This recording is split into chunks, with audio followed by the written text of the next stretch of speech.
Today on Radio Free History, we continue our How Art Got Ugly series with a deep dive into the art and aesthetics of Weimar Germany. Weimar Germany is a true turning point in every sense of the word, both politically and aesthetically. The decisions made in Weimar Germany continue to cast a shadow on our world today.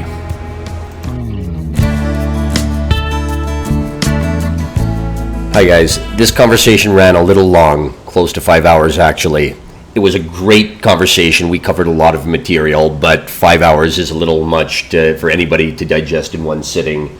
So we are releasing this as two separate episodes, 25A and 25B, but we're also going to release the full 5-hour conversation as episode 25 if you're brave enough and have the attention span to get through the whole thing in one sitting. So it's been a few episodes since we did our Beavis and Butthead shtick making fun of ugly art. Yeah. And there was a lot of ugly art to make fun of. God, it's just been an age of decay. It's just like we live in an artistic dark age. Mm-hmm. We didn't do anything to deserve this, but it happened. Today's story is going to be introducing architecture into the mix. We're going to be talking about 1920s Weimar Germany. Ooh, finally. So, wait till we get to 1930s Germany. Oh, excellent. I've been looking forward to this. This is one thing. This is an interesting period of history. If you were a dictator who had strong opinions about the arts, the 1920s would be a place that inspires you. Yeah. Weimar Germany. It might inspire you to write a book. About your struggles. Yeah. So, since we're going to be talking a lot about architecture today, figured we'd look at some ugly architecture ourselves. And there really is only one place we can start with this. Okay, this place is a fucking crime against humanity. I'm not pro the death penalty usually, but the guy who designed this and the people who signed off on it should all be hung in a public square. I had to walk by this monstrosity. Now you see it's sticking out of a beautiful building.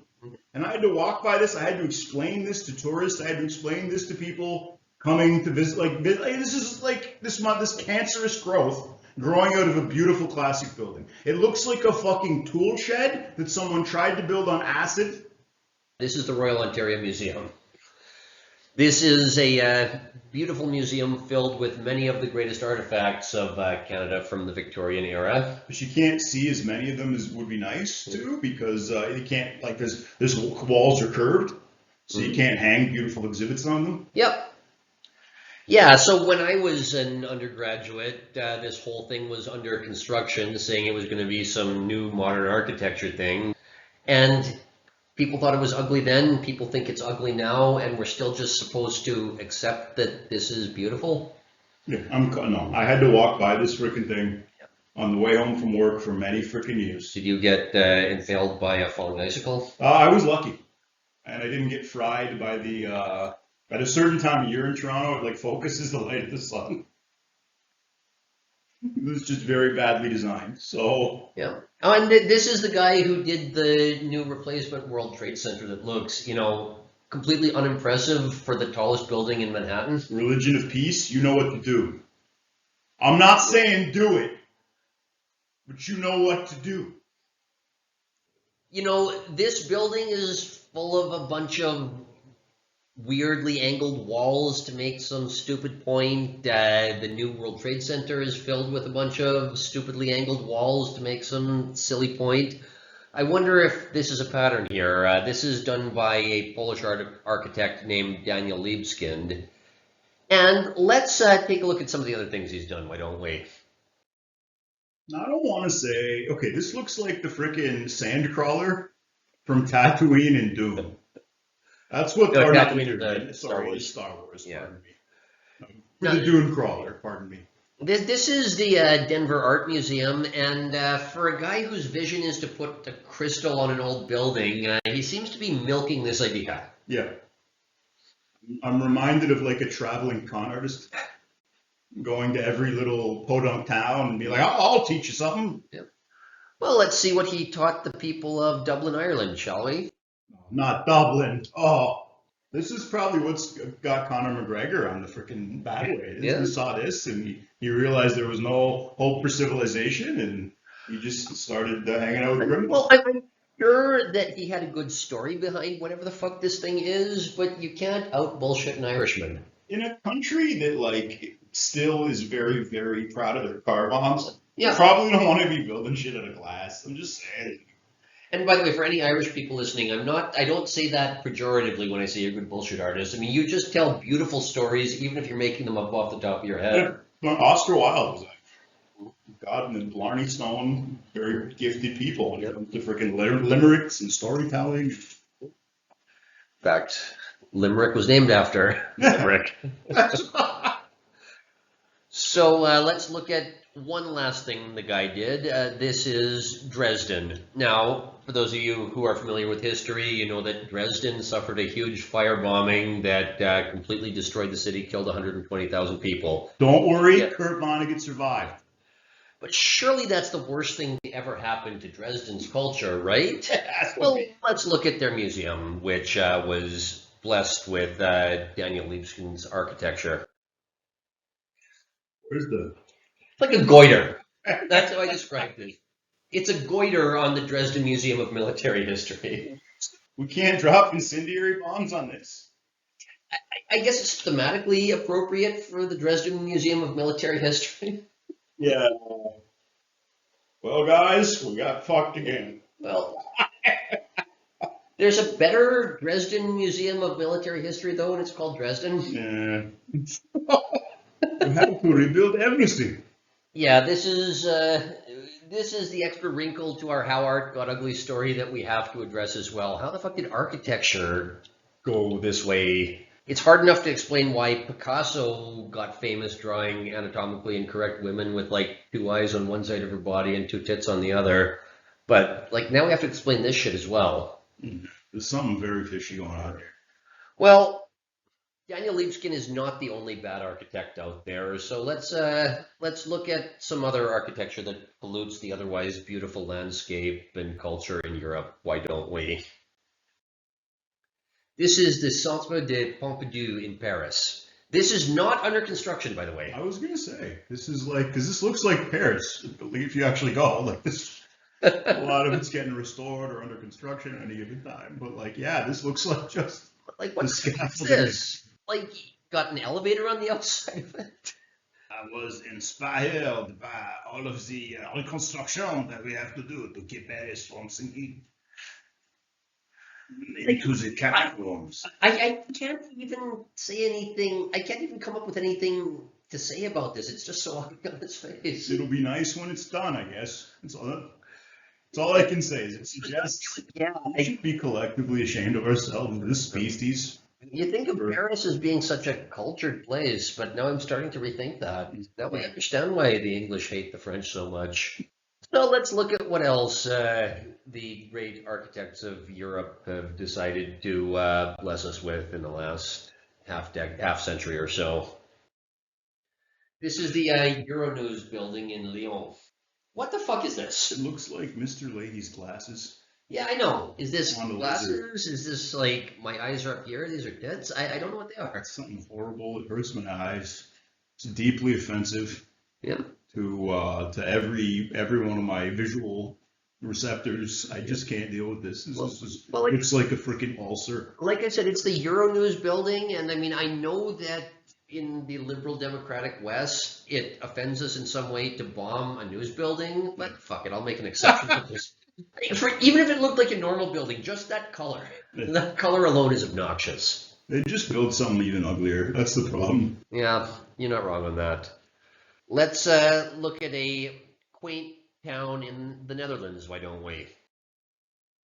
This is Groningen. This is another one of these dune crawler looking things. It's like one of these cultural centers. It's part shopping mall, part theater, part whatever. But look at how beautiful the architecture is around it. And this is just... Makes it that much worse. This is just some communist who hates the past and needs to pollute everything. Yeah. Like, tear down the old. But, you know, as bad as the Europeans have it when it comes to architecture, you have to remember one thing. The 20th century is the American century. The 20th century is a century when the United States was the most powerful political force that the world had ever seen.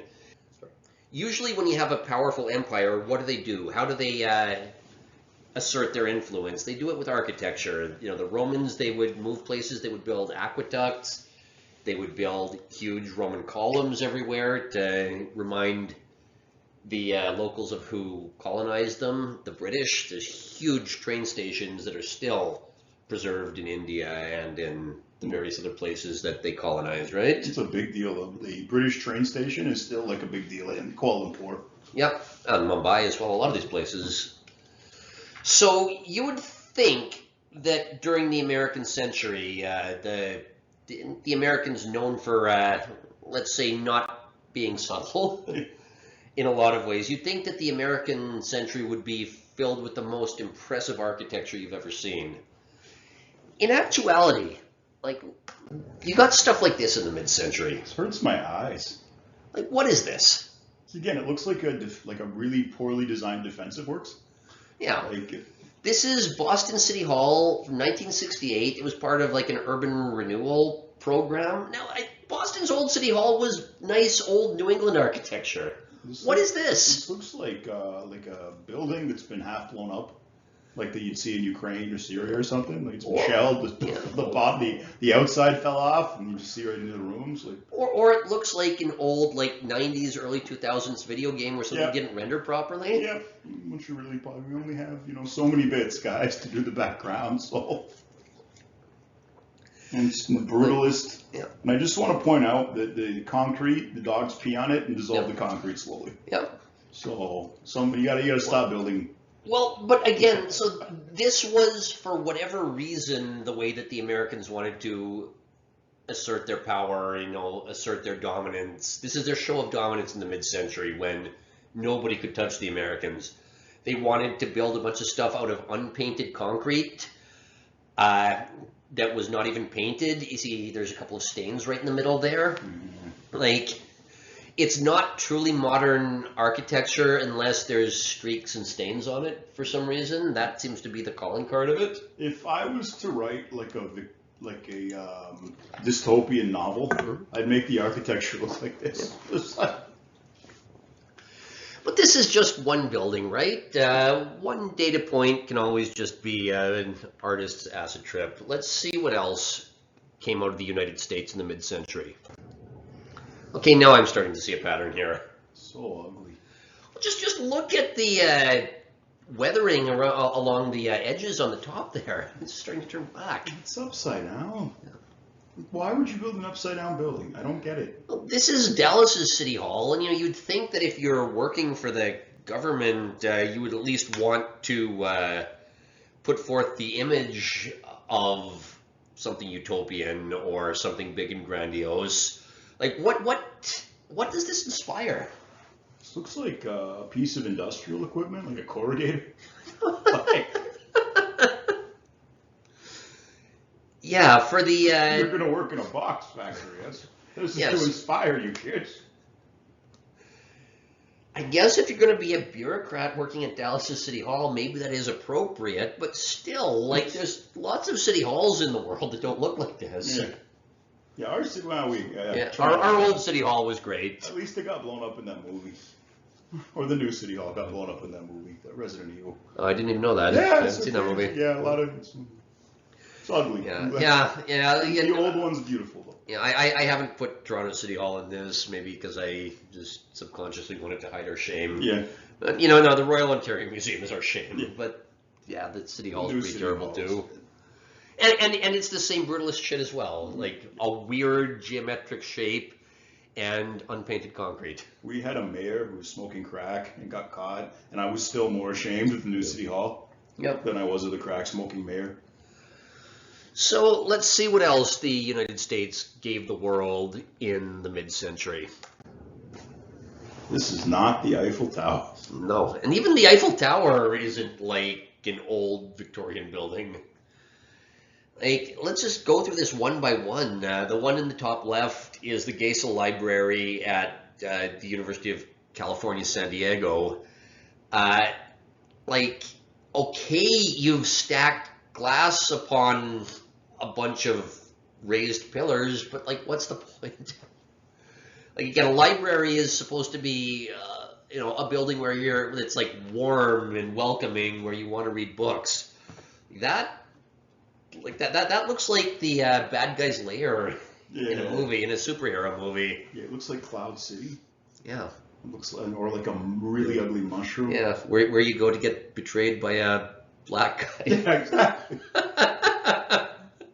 I love that he ended up doing Colt 45 liquor. That was like his big coup after the Star Wars was like malt liquor ass. Like it's just like if Snoop Dogg sold fried chicken or something. It's just like what's his name tried to sell fried chicken.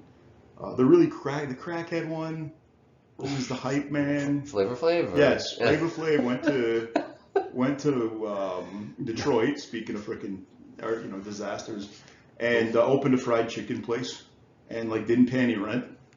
And then now, if you want to know just how decadent the United States was toward the end of the 20th century, I'm going to give you the names of two people who were child prodigies: Ron Jeremy and Flavor Flav. Yep. Look what they did, guys. That's what happens when you call kids gifted. They do porn or they smoke crack. So, the one in the top right, that's the LBJ Presidential Library. Now, again, you're the president who invaded Vietnam and dumped Agent Orange on the place. You want to project some sort of authority if you're doing something like that. That's like the Stonehenge model from This Is Spinal Tap. This looks like where you put your boat for the winter. Yeah. You raise it up out of the water so it doesn't get hurt by the ice. And you just that's what it looks like. It looks like an oval place to winter your boat. They have buildings that look like that all over cottage country in Ontario. And you know what? It would be less offensive if they made the Royal Ontario Museum look like that. Yep, It at least looks like a proper museum, at least. Yeah. At least it's not going to kill me with fallen ice. Actually, you want to talk Star Wars stuff. On Hoth at the beginning of Episode 5 where they got to get the door closed? Yeah. That's what that looks like. Yep. It's designed for extreme temperatures. Now, the one on the bottom right is the court building in Buffalo.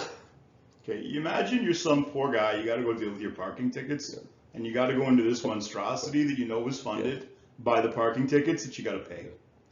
Or, like, you have to deal with Shanique with the DMV, because I'm sure there's a DMV in there. We don't need a third floor. You go right up to the fourth, honey.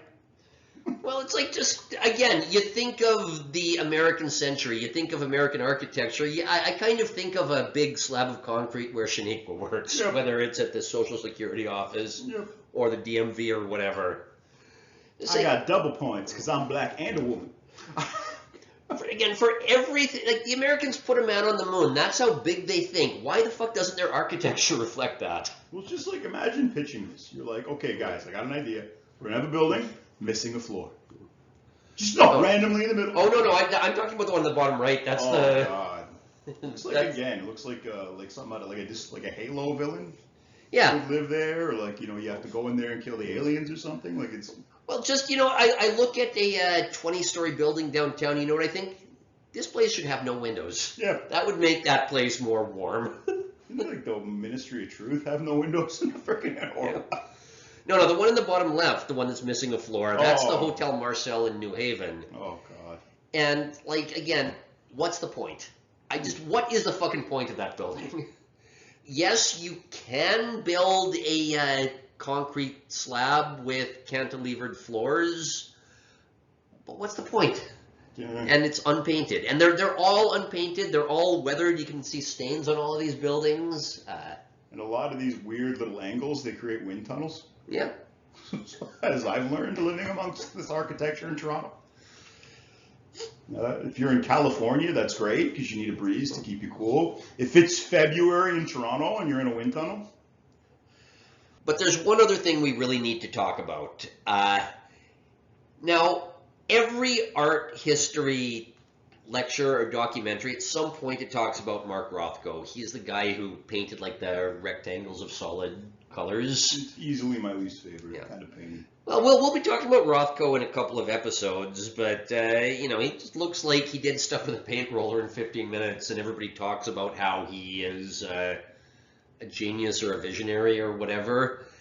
And it just, I've always wondered, what's the point? Yet every one of those documentaries talks about how he got the contract to decorate the restaurant at the Seagram building. So this Seagram building just must be this absolute monument in New York, because this fucking hack painter made it into the history books by being the interior decorator of this place. Like, it must be right up there with the World Trade Center and the Empire State Building and the Chrysler Building. Can you tell me off the top of your head what the Seagram building looked like? No. No, I can't either. So just hold on to your seat, because this must be the most impressive building you've ever seen in your life. It's really ugly. It's like a board cube. It's not even the ugliest thing. It's just, there's nothing to it. It's supposed to be like the monolith? Yeah, it's just, there's nothing there. I can't even say anything bad about this thing. It's just so It's reflecting an image of a less ugly building. That's Yes. the nicest thing I can say about this thing. Yes. This is what mid-century international style architecture was. Just a building that, I don't know, it made out of steel and glass? Like, what? I can't say anything about this. I mean, I'm trying to make a sarcastic comment here. There's just there's nothing to work with. It's like trying to comment on a void. And yet, Mark Rothko, another very mediocre painter, became world famous by getting the contract to put a couple paintings in the restaurant here. That he made with the paint roller. Yeah. So this is the mystery we've got to get to the bottom of as well. You know, it's already, our story is convoluted enough. Already we're talking about Picasso putting two eyes on one side of a woman's body and two tits on the other side. And we have to explain that, and we have to explain Sikhs putting doilies on cars. Now we have to ask, why the hell are buildings so unimpressive and uninspiring in the 20th century? yeah, that's a great question. I figured it was for, some kind of practical reason, but he says this is completely impractical. Yeah. Well, even if it was practical, like, Americans, I know Americans, and I love Americans, don't get me wrong. Since when do Americans say, you know what, let's just save money and do this in a practical way? That's fair. That's a very fair point. That's very un-American. So that's another open mystery which we have to add to our storyline, and that brings us to our next episode. When I think of the Americans, I think of a country that elected a guy with gold toilets. Mm-hmm. Yes. To be a man of the people. But you know what? The building with gold toilets in it just seems more, congruent with the American culture I know and love than this thing. Success. It should be all Roman columns and pyramids and just like... So I remind you guys to like and subscribe on YouTube or wherever you get your podcasts. If you want to throw us a couple bucks, you can go to ko-fi.com/Radio Free History or subscribestar.com/radio-free history. If you donate to one of our higher tiers, we'll send you some merch. The merch is much more aesthetically pleasing than the art we've been looking at in this series. Our merch should be in a museum compared to this crap. Mm-hmm. Just not the Royal Ontario Museum. God, no. The sunlight will damage it. The freaking crystal windows.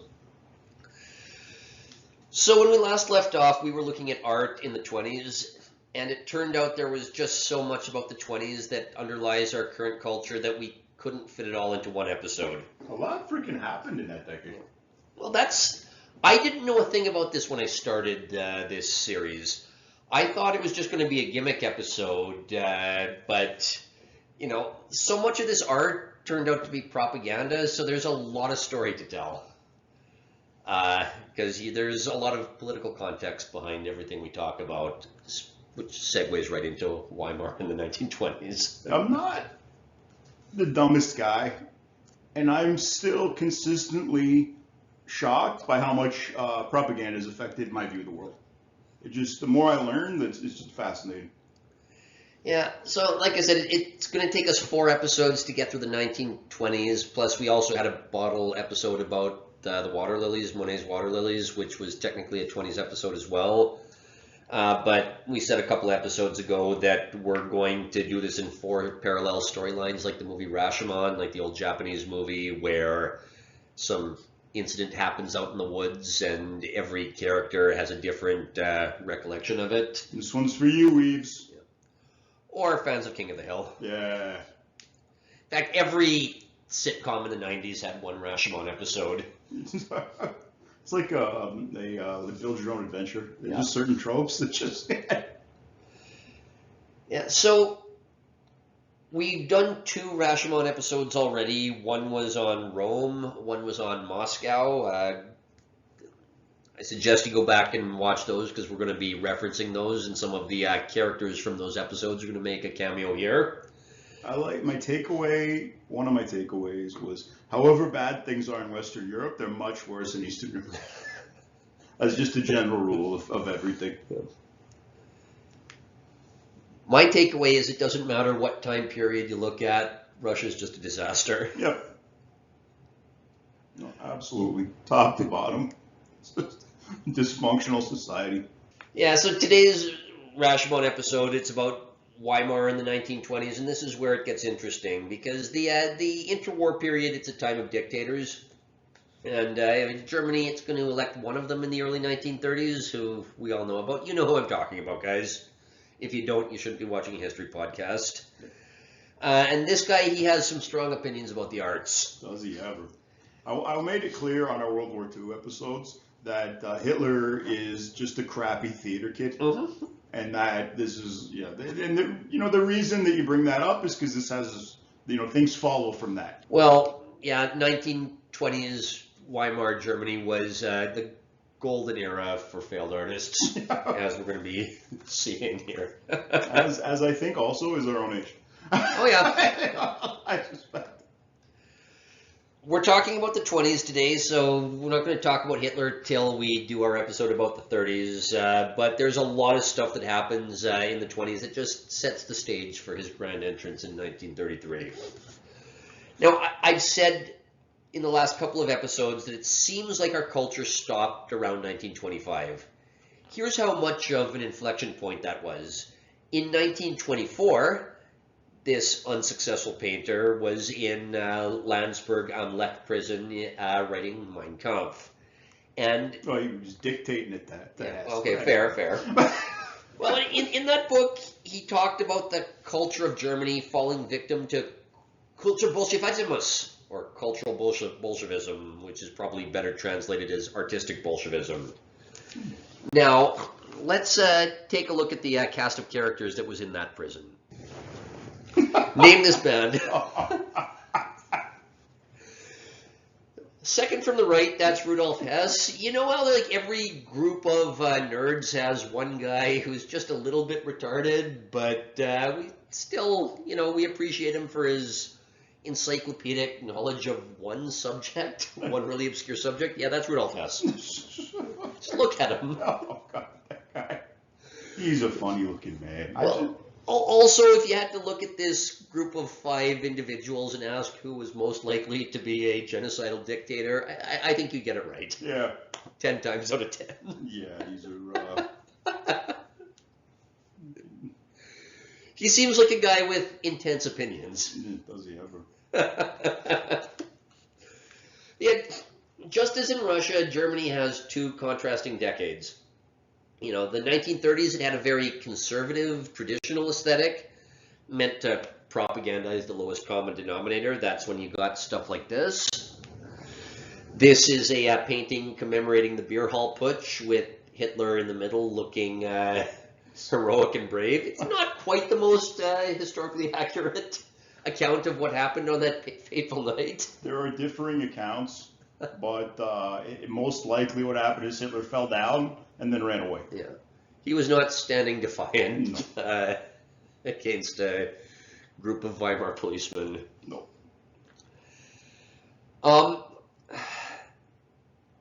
But just as in Moscow, the 30s were preceded by the 20s, which had a much more experimental aesthetic, like this.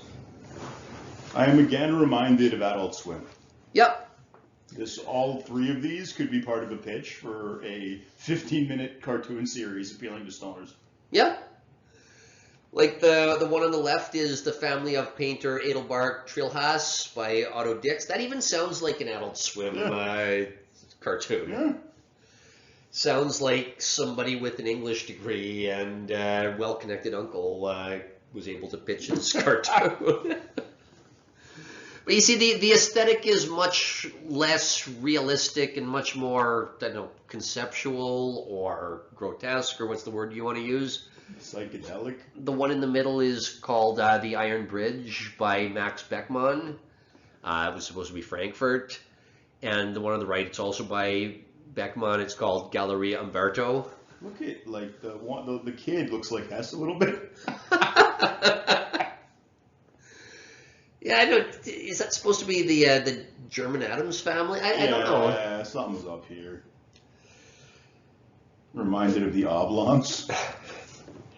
So, over in Russia, the Comintern sees Germany as ripe for joining the revolution. And one of the things they're going to do is promote the hell out of avant-garde art in Berlin. Because if you want to promote the revolution, if you want to promote people overthrowing society, avant-garde art, it attracts the right kind of ne'er-do-wells that you want on your side. And the really crazy antisocial ones that seem to be able to, like, affect people. Yeah, but the commies who are trying to be subversive, they run into a little bit of a wrinkle in Germany, which is that there's an alternative if you want to be a crazy revolutionary in Germany in the 20s. There were lots. Yeah, there's not just the red team, there's the brown team as well. Yep. Now, much has been said about the Treaty of Versailles and hyperinflation and all this stuff which led to German discontent in the 20s. But at a more fundamental level, nobody likes this democracy nonsense that America has forced on Germany. No, it's antithetical to their whole way of viewing the world at this point. Oh yeah, like a few decades earlier, Bismarck's pitch was, don't worry, we'll make sure that Germany remains a military authoritarian society. We'll protect you from democracy and liberalism. Don't worry.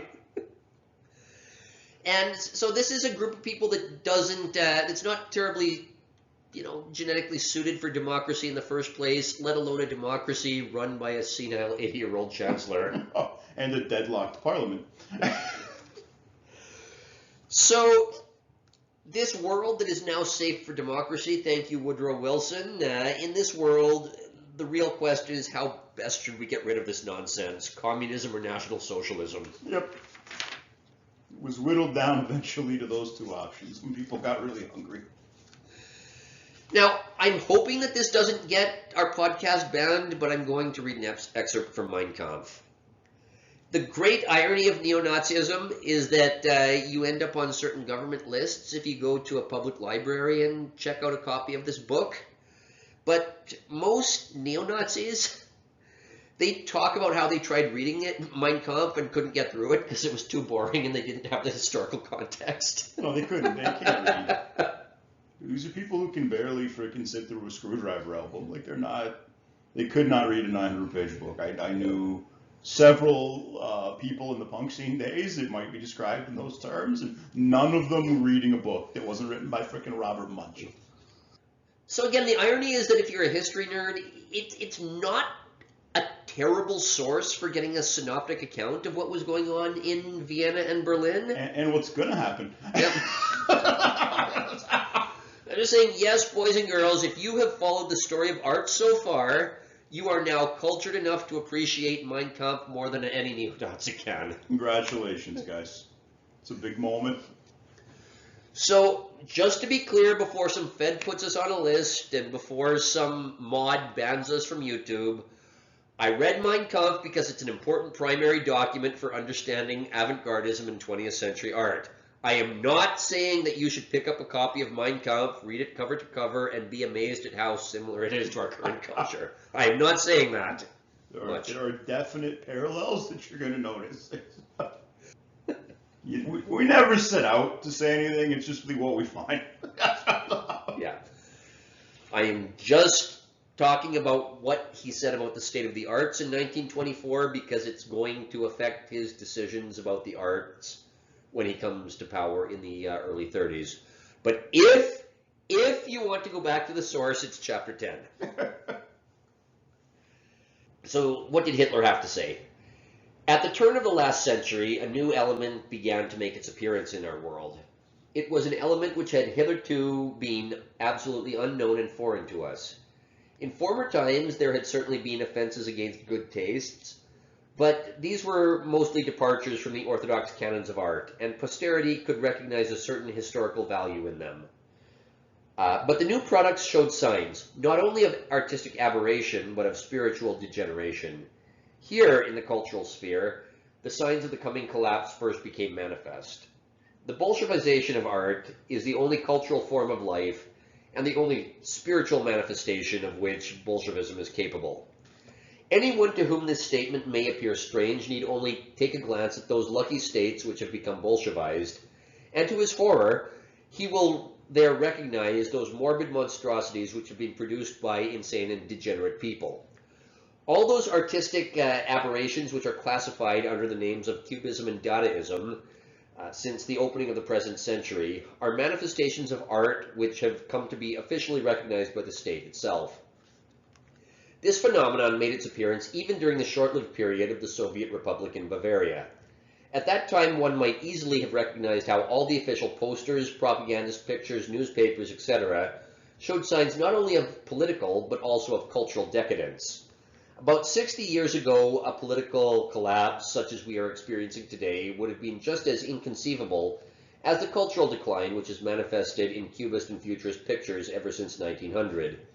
60 years ago, an exhibition of so-called Dadaist experiences would have been an absolutely preposterous idea.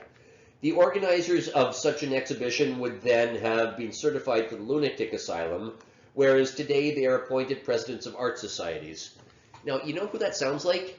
Us! I never want to side with them. You never want to side with the guy, but like a stop clock is right twice a day.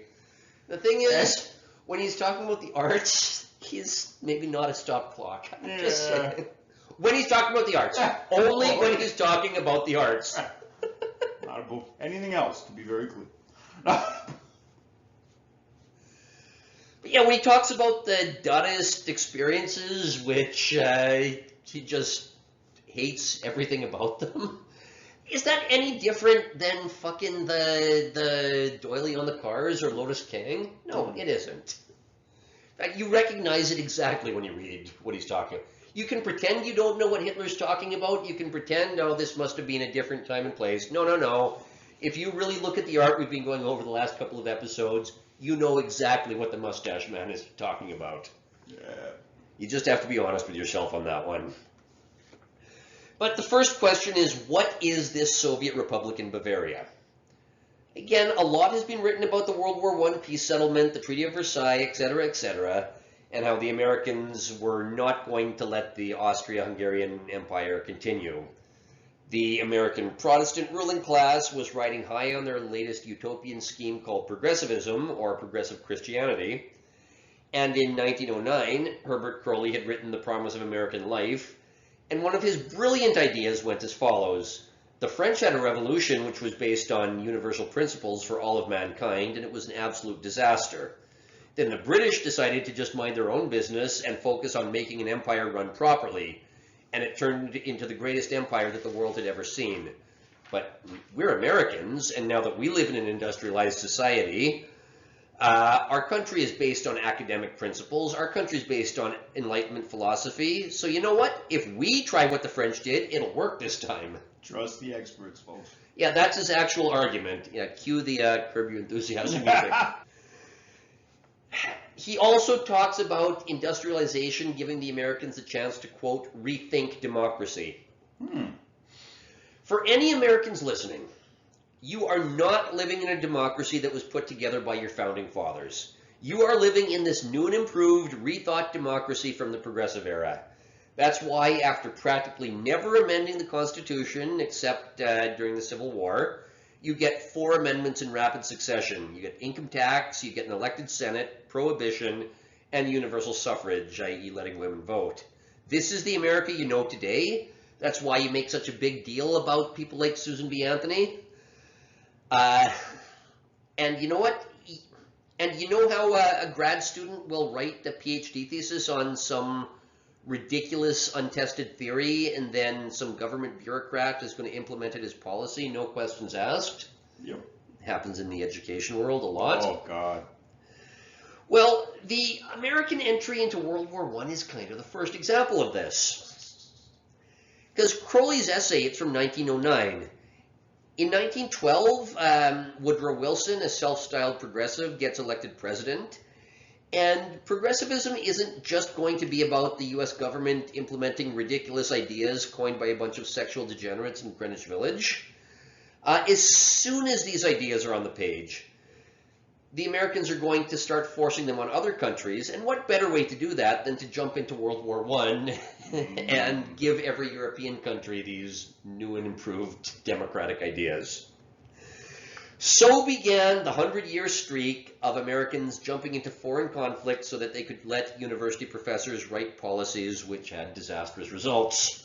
For anybody who thinks this is from a bygone era, just look into the president of Afghanistan just before the Taliban took power. Again.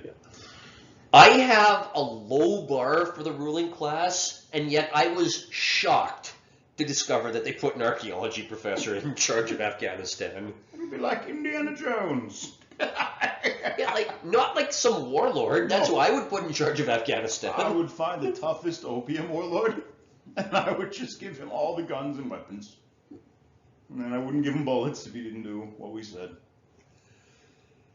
Now, if you're a millennial or older, you remember that show Home Improvement, where Tim Allen played the doofus sitcom dad who talks like an expert, then did home repairs that inevitably broke, collapsed, or exploded. And then it came out he'd been a coke dealer. Yeah. Well, I'm just saying that's basically American foreign policy ever since progressivism became the official ideology and arguably the official religion of the American government. And I don't use the term religion flippantly. That ideology came out in concert with the Northern Protestant cemeteries and was sometimes even referred to as progressive Christianity. They've done kind of a good job in covering their tracks because nobody knows anything about late 19th century America. But those seminaries, they were all about Nietzschean ideology and building the Übermensch, which is how you got stuff like the eugenics movement and social gospel. But 20th century America's militant nation building, civil rights law, diversity fetish, utopianism, it's all very much rooted in Nietzsche and trying to build this Uberman. But from the Treaty of Versailles to African decolonization to the Vietnam War to Iraq, these are all absolute disasters that led to untold suffering, but they were at least based on some truly beautiful plans drawn up by the finest minds in the American university system. I wouldn't let an academic take care of my dog. No. Well, just look at Iraq. They decided to give Iraq proportional representation. Which is, again, you want to talk about cultures that are even like less amenable to democracy than, pre-World War II Germany. And you'd have to pretty much go to the Arab world to find that. Like, it's hard to find a group of people less suited for democracy. Like, it's just... And that they did that, and then they're like, what do you mean it's a shit show? What do you mean we spent 20 years replacing the Taliban with the Taliban? Sorry about your kids. So Wilson jumps into World War I, prolonging it by a year and a half. Why? Because there's one thing you need to know about this idiot. He's a professor. He has a PhD, and he thinks that anybody who disagrees with his ideas is just uneducated. Too Philistine to understand his genius. Robertson Davies wrote a series of books arguing that the academics had taken the place of the clergy right down to the ropes. Yep. And you can see that same attitude, that same cultural trope, just, that Puritan attitude, just finding a new form, a new outlet. Yep. Well, this is kind of where the current iteration of it starts, with the one that's been going on for the last century or so. But yeah, like, all of Wilson's academic theories don't change the fact that his understanding of the world is about as low res as a Star Wars movie. There's a good side of the Force and a dark side of the Force. He sees monarchy as evil. So what could possibly go wrong if he extends history's most brutal war by 18 months and forces centuries-old dynasties to abdicate in favor of a constitution hastily drafted by American academics? And foisted onto cultures don't have any of the prerequisites that are required to make a democracy work. Yep. Again, the Americans make the world safe for democracy. We got Hitler, Mussolini, Lenin, and Stalin. It worked one place maybe, and that was the Czech Republic, or whatever, the Czechoslovakia. And that was the one, maybe all these new democracies we set up was okay, and we all know what happened there. Yep. Well, again, in the aftermath, Wilson, he's going to micromanage the peace settlement in a way that everybody feels included, because at heart, he's a sorority girl, and he has to make sure everybody's included. Yep. He drafted up his 14 points, the plan for a utopian future in Europe, which is going to be based on progressivism, this new, untested academic ideology. And we talked about this a couple episodes ago, but the 14th point, the pièce de résistance, is the League of Nations, a supranational organization where countries across Europe send their finest academic minds to debate and come up with the perfect solution so that Europe is never going to have a new war and it becomes New Jerusalem. Then history ended, right? That was the end of history? It was the first of many ends of history. So what kind of start does this get off to right out of the gate? Wilson can't get the votes in Congress to get the United States to join. You mean the ruling class was out of touch? Well, let's be very clear here. This is exactly like the 2016 election, where every news show was talking about Hillary Clinton like her election was a done deal and she was just a queen waiting to be crowned. Back in World War I, every newspaper was talking about the League of Nations like it was the most brilliant idea ever. It's going to usher in a golden age. And the American ruling class couldn't even find the votes in Congress to join it themselves. I guess when all your kids have just died in the trenches for Well, yeah, I'm just saying this sets the tone for everything. Yep. And the other thing you have to really understand about the World War I settlement, the Habsburgs, they had been the main institutional supporters of the Vatican for centuries. And the Yankee Puritan class was not going to let slip this opportunity to undermine the Catholic Church. Before the Americans jumped in, Austria-Hungary was probably in a position to sue for peace and get some concessions out of Russia. The Americans jumped into the fray in April 1917, and by 1918 they would not even entertain any notion of peace unless the Habsburgs were dissolved and deposed forever. And there's a young painter in Vienna who's very upset by this. Oh no! He had gone to the front. Oh, that's right. He was in Germany already. Yeah. He's not upset. He's very upset with this. He doesn't want that. A bit of a tangent here. He said he learned the power of propaganda when they were propagandized to think that English people were a bunch of effete, tea-sipping homosexuals. Yep. Then they got to the front and saw a bunch of crazy Scottish people coming over the hill. He was very upset about that. He was like, why would they lie to me? No, he was like, okay, I need to make sure that I don't propagandize. I need to make sure I'm in charge of propagandizing the Germans now. Yeah, if you're curious to flesh it out a little bit, he said you have to tell your troops that the enemies are monsters. Yep. Because if you tell them that they're pussies, and then they get killed by these pussies, it's they'll feel lied to. But if you tell them they're monsters and then they kill your guys, they'll feel like, oh, my propaganda was correct. They are monsters. Look what they did to Fritz. In a flash of genius that could only be made by an American academic, they said, well, there are all of these miscellaneous Slavs in the Balkans. Let's dissolve the Austro-Hungarian Empire and just create a new country called Yugoslavia. What could go wrong? And what kind of government should this place have? Well, we just came up with this new fancy rethought version of democracy, which hasn't been tried yet, but it was conceived by our experts. So it must be the correct form of government for a newly formed country with a bunch of assorted Slavs, right? Yeah, anybody who knows anything about the Balkans is going to realize how bad an idea this is. Anybody who thinks diversity is a strength has not been to the Balkans. No. Or sub-Saharan Africa. Very diverse societies down there. Yeah, so the Americans decide to give Yugoslavia a constitutional monarchy. And if you think the Americans were morons in Iraq and Afghanistan for, again, doing things like quotas for women in parliament, just understand this kind of retarded shit goes back a century. It goes back a long time. They can't seem to help themselves. Well, the attitude in Iraq was just, it's going to work this time. We've failed the last 5 times we've tried this, but the 6th time's going to be magic. And then we'll get that, the oil will be in the economy. Mission accomplished. Yep. Remember, it's going to pay for itself. Now, usually when you read about the Treaty of Versailles, you read about the heavy punitive measures and the financial burden placed on Germany, but it's just not the right way to look at the World War I settlement. Germany was almost an afterthought.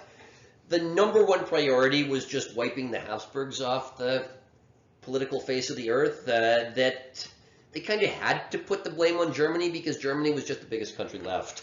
Okay. And not only that, Kaiser Wilhelm was forced to abdicate, ending the 500-year Hohenzollern reign as well. So Wilson basically viewed the war as Star Wars, good versus evil, democracy versus monarchy, and he figured that if Germany was given this new Republican government, an enlightened democracy was just going to naturally emerge. And it was pitched as the most democratic of governments. Yep. It would be no one will have a government more democratic than the Germans. Also, nobody would have a head of state more senile than the Germans. Yep. We lived through Joe Biden for the last 4 years. I just imagine that's what was in charge of Weimar Germany. Yeah, whoever Mr. Hindenburg, what's your opinion? Whoever's handing him the ice cream is running the country. Oh, what a nightmare. In reality, what did we get in Weimar? You got the Weimar Republic, where you had 2 fanatical groups of radicals fighting in the street, and they both agreed on one thing, that this democracy stuff is bullshit. As they say, nature abhors a void, and when you create a vacuum, something's going to fill it. And you had some very colorful characters trying to step in to fill that void in Germany. I'm reminded of pro wrestling. Yeah. Everybody had a gimmick. Well, in many ways, all of 20th century history, including all the ideological genocides, all of it stems from the fact that Woodrow Wilson's understanding of geopolitics was about as sophisticated as professional wrestling or an Avengers movie or anything like that. Because by 1918, the German Empire was dissolved, the King of Bavaria flees, so not just the Emperor flees, all of the local constituent kings fled as well. And a few days before the armistice was signed, a theater critic named Kurt Eisner declared himself the minister-president of the People's State of Bavaria. Now, this guy, Kurt Eisner, he could easily have been a political cartoon from 1930s Germany.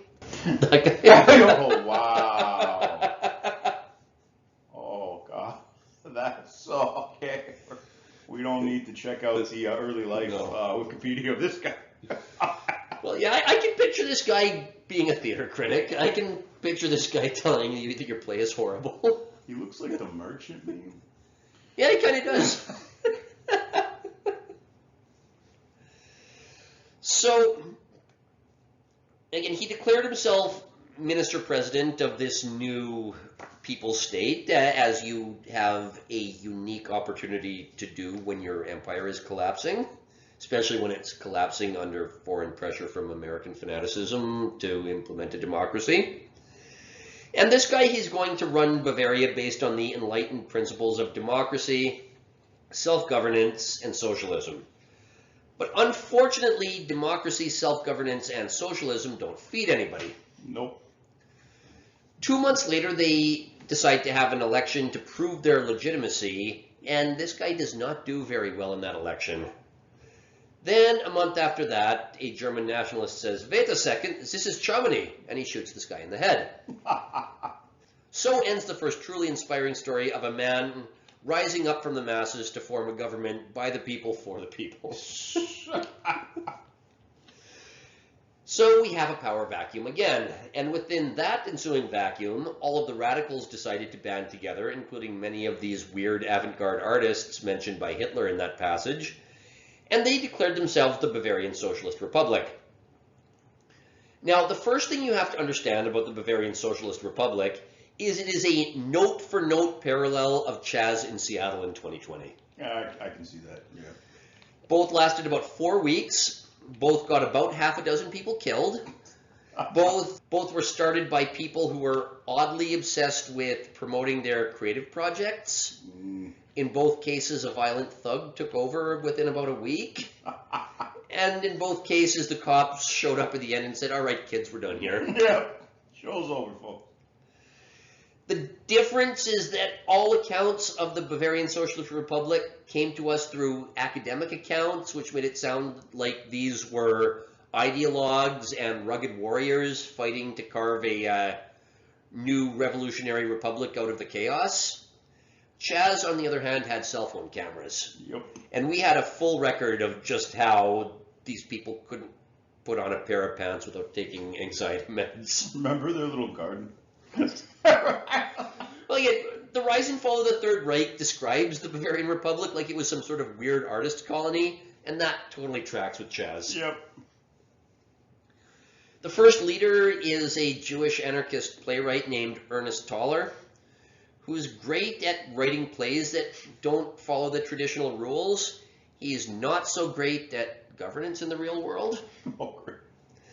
So, again, the Bavarian Socialist Republic, it lasted less than a month, from April 6th to May 3rd, 1919. And in that time, the Republic amassed a group of intellectuals. They talked about workers' councils. They talked about cultural renewal, because, of course, when the empire is collapsing, these motherfuckers have to think, how do I use this to promote my art? Mm-hmm.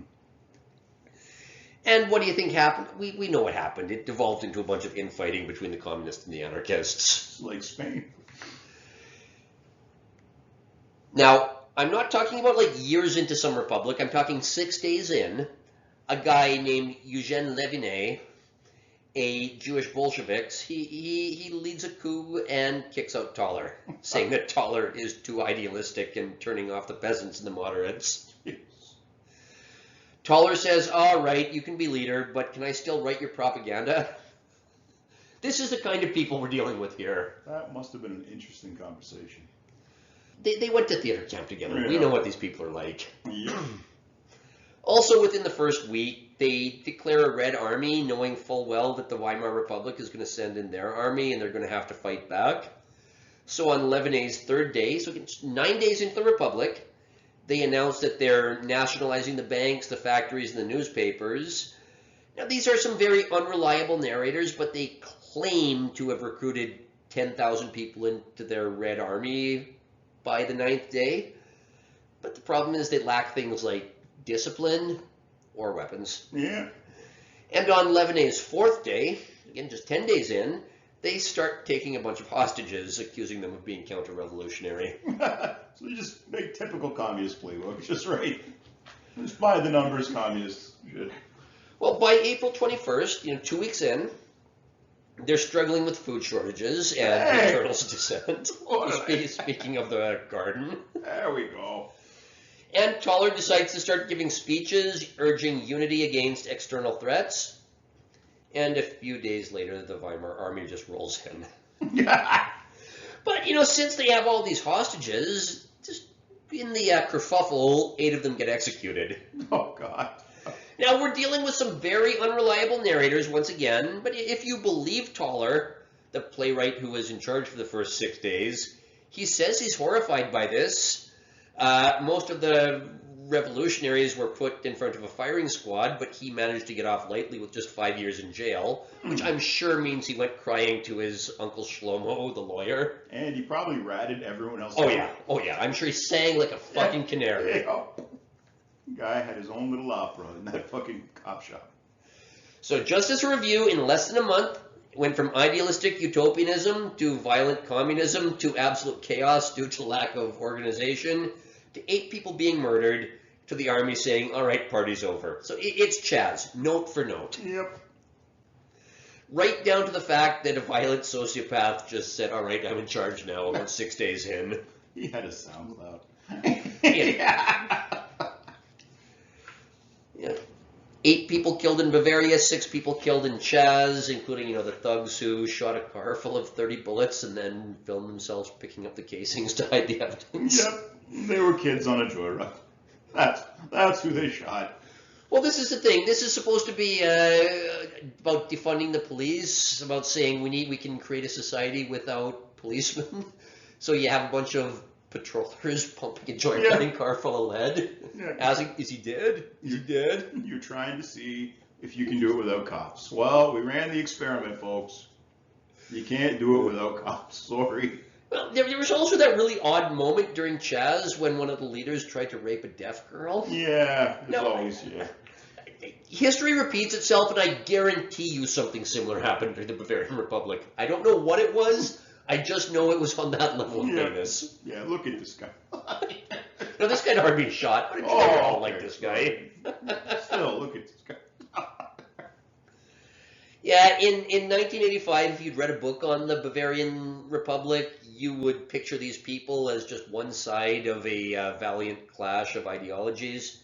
Now you read it, then you think, oh, this is Chaz, a bunch of rich kids with the tacit approval of the retarded utopians in charge, who still managed to get 6 people killed. Yep, make fools of themselves. But as I said, this is Germany. And in Germany, there's not just one strain of failson revolutionary fighting in the streets. You get the brown team as well as the red team. Are there failed artists running that too? Yes, there are. Yay! Yeah. Shout out to Gavin McKinnon. Well, yeah, in 1924, 5 years later, just want to say one thing. Hitler had his sights set on these failed artists who ran Bavarian Chaz. He tried his beer hall putsch. It didn't work so well, but he ended up in jail writing his manifesto. So I just want you guys to know, to everybody who supported Black Lives Matter in 2020, it's 5 years later now. Somewhere out there, there's a failed artist, probably has a chip on his shoulder because he lost his spot in art school because of some DEI program or because of affirmative action, and he is getting very pissed off at all of the social messaging being put into the arts, often at the expense of aesthetics. Like, he probably hates the fact that women are all body positive. He hates the fact that everybody has to be cast as a black woman. And if the timeline really repeats itself, in about 8 years, you are going to really wish you hadn't spent the last 15 years overplaying the Nazi comparisons. Now, the one thing about Mein Kampf is that at least it was honest. You can't accuse Hitler of living in a fantasy world, because he basically laid out his plans for exactly what he was going to do, and most of those plans worked out. We're now far away enough from World War II that we can start looking at Hitler as a historical figure instead of a cartoon villain. And I am perfectly willing to say that I believe Hitler when he said that these people are vandalizing the arts with artistic Bolshevism. He said in that passage that Dadaism and Cubism and the rest of it are the only spiritual manifestation of which Bolshevism is capable. Now, we've looked at a lot of modern art, and it seems soulless. A lot of it seems self-evidently terrible. It seems like it does nothing to uplift or improve your life. And there's always some weird communist stuff woven in. Yeah. Well, maybe Hitler was right when he said that weird art with an academic theory or a context is the only spiritual manifestation which these people are capable of.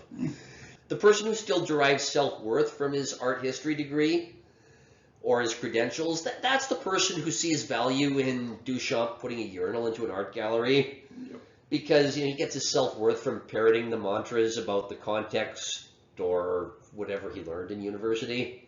You can even agree with that stuff, but at some point you don't want to miss the forest for the trees. And you have to admit that there's a real lack of humanity in discussing the artistic significance of a urinal.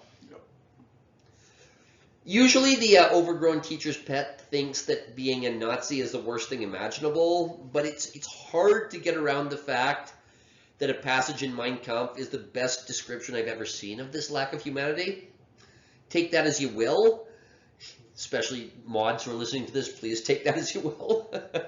Homie had the communist number. I don't know what to tell you. Like, well, but our last episode was about the absolute cesspool that is constructivism that comes out of Russia. And if you've ever had a professor trying to explain the value in constructivism or these terrible art installations, Hitler had that guy's number. Here's one more quote from Uncle Adolf that really sums it up. If the age of Pericles seems embodied in the Parthenon, then the Bolshevik present is embodied in a cubist monstrosity. Hitler hated these people, and I'm not talking about the Jews. In fact, as we will shortly see, a couple of the main characters in our story are Gentiles.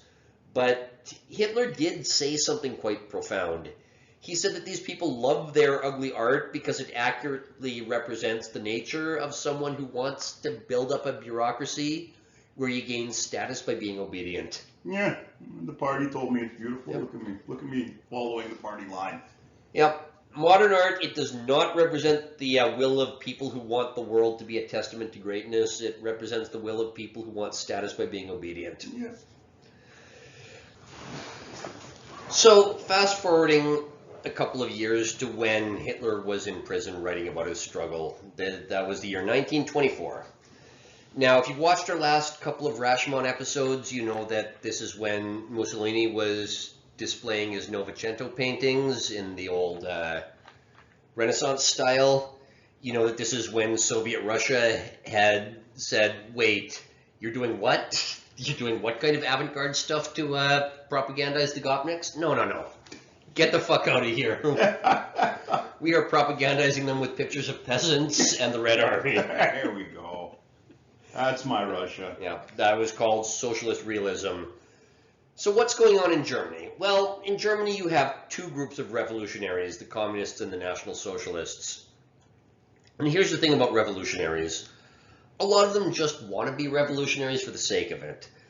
So it's a lot easier to play Red Rover and call a red revolutionary over to the brown team or vice versa than it is for either side to recruit somebody with a day job and a family.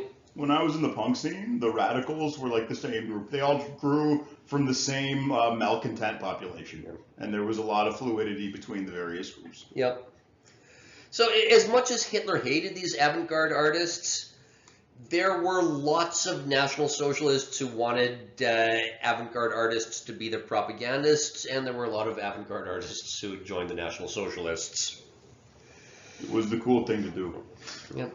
Well, also crucially though, the Soviets may have been backing the German communist movement, but unlike in Russia, the communists no longer had the monopoly on the crazy creatives. Just like now. Yeah. The other thing is that the foot soldiers, the displaced workers, they would do their fighting in the streets, but as soon as they got a job, it's like, all right, I'm hanging up my banners, I'm going home. Yep. Yeah, it still happens now. The intellectuals who just wanted to rail against the bourgeois order and capitalism, democracy, and the whole idea of the Weimar Republic, those were the ones who were in it for the long haul, and they would easily switch sides as well. Mm-hmm. There was even a national Bolshevik movement, which was on and off during the 1920s. Now, even that name, National Bolshevik, is an oxymoron. The Bolsheviks are nationalists. Yeah. But they would do things that were completely incoherent, like trying to combine communism with the Prussian warrior tradition. Everyone is equal except for the Prussian army. Well, again, we've made the world safe for democracy, and what wonderful utopian ideas are going to flourish here. Combining communism with the Prussian warrior tradition. Germany, go to Germany. It's like a wet market in Wuhan. Yeah. It's just this fucking cesspool of extremism. But like now. I like the fact that we're talking about Hitler in a semi-sympathetic way, and that comment about the wet market in Wuhan might be what gets this episode demonetized. Yeah, most likely, yeah. Sorry, guys. But, you know, revolutionary is going to revolutionary. They're just looking for a team jersey to wear. So the Nazballs, they found support from both the Reds and the Browns. At one point, Goebbels, he even published an open letter to the left saying, we're not too different, you and I. We should team up together to overthrow the government. And I just want to warn our listeners of one thing. This kind of talk, it works in a world that Woodrow Wilson has just made safe for democracy by overthrowing your 500-year imperial dynasty. And then telling the German people, you figure it out, we've just granted you this gift. It's not going to work in 2025. No. I suggest you find a better hobby than trying to unite crazy people of all political stripes to overthrow the government. Yeah, not going to happen. And then what do you got? You got Syria. Congratulations, kids. Like. So, Goebbels, he's not just some random guy with a distaste for the Weimar government. Like so many people on both the red team and the brown team, he's a failed creative. And he is very much a part of this avant-garde artistic milieu. In this case, he's a failed writer who paid the bills as a journalist. Now, the 1920s, it's the age of modernist writing, you know, like James Joyce, Marcel Proust, Eugene O'Neill. German modernism, it leans heavily on psychological themes because, you know, you want to prove you're up to date with the latest scientific developments.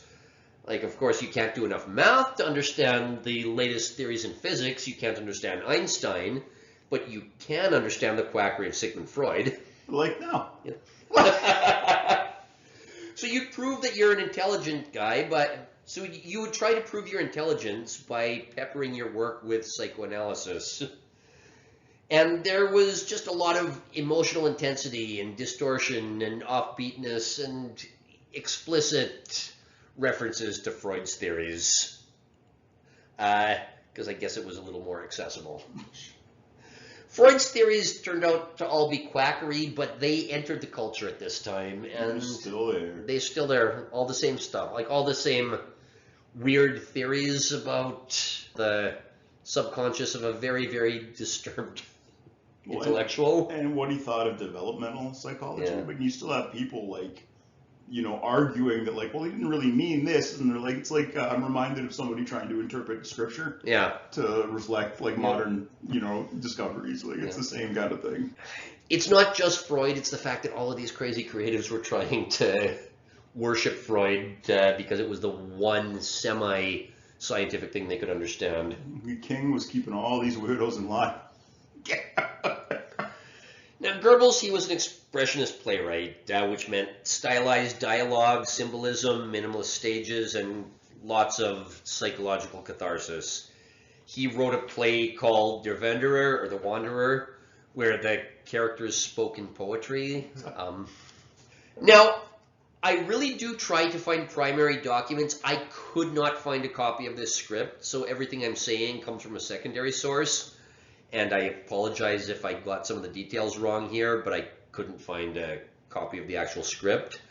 But the characters in his play are all nameless archetypes. The main character is the scholar, clearly a self-insert.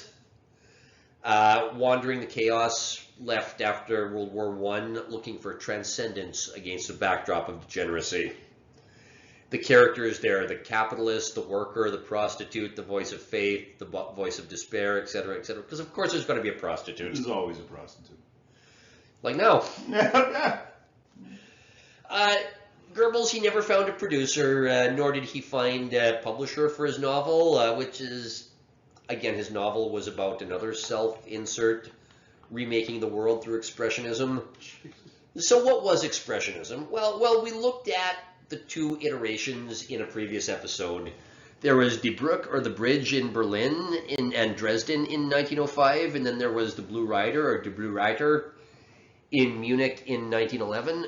So here's an example of both. Oh, the bronies are going to love this one. Yeah.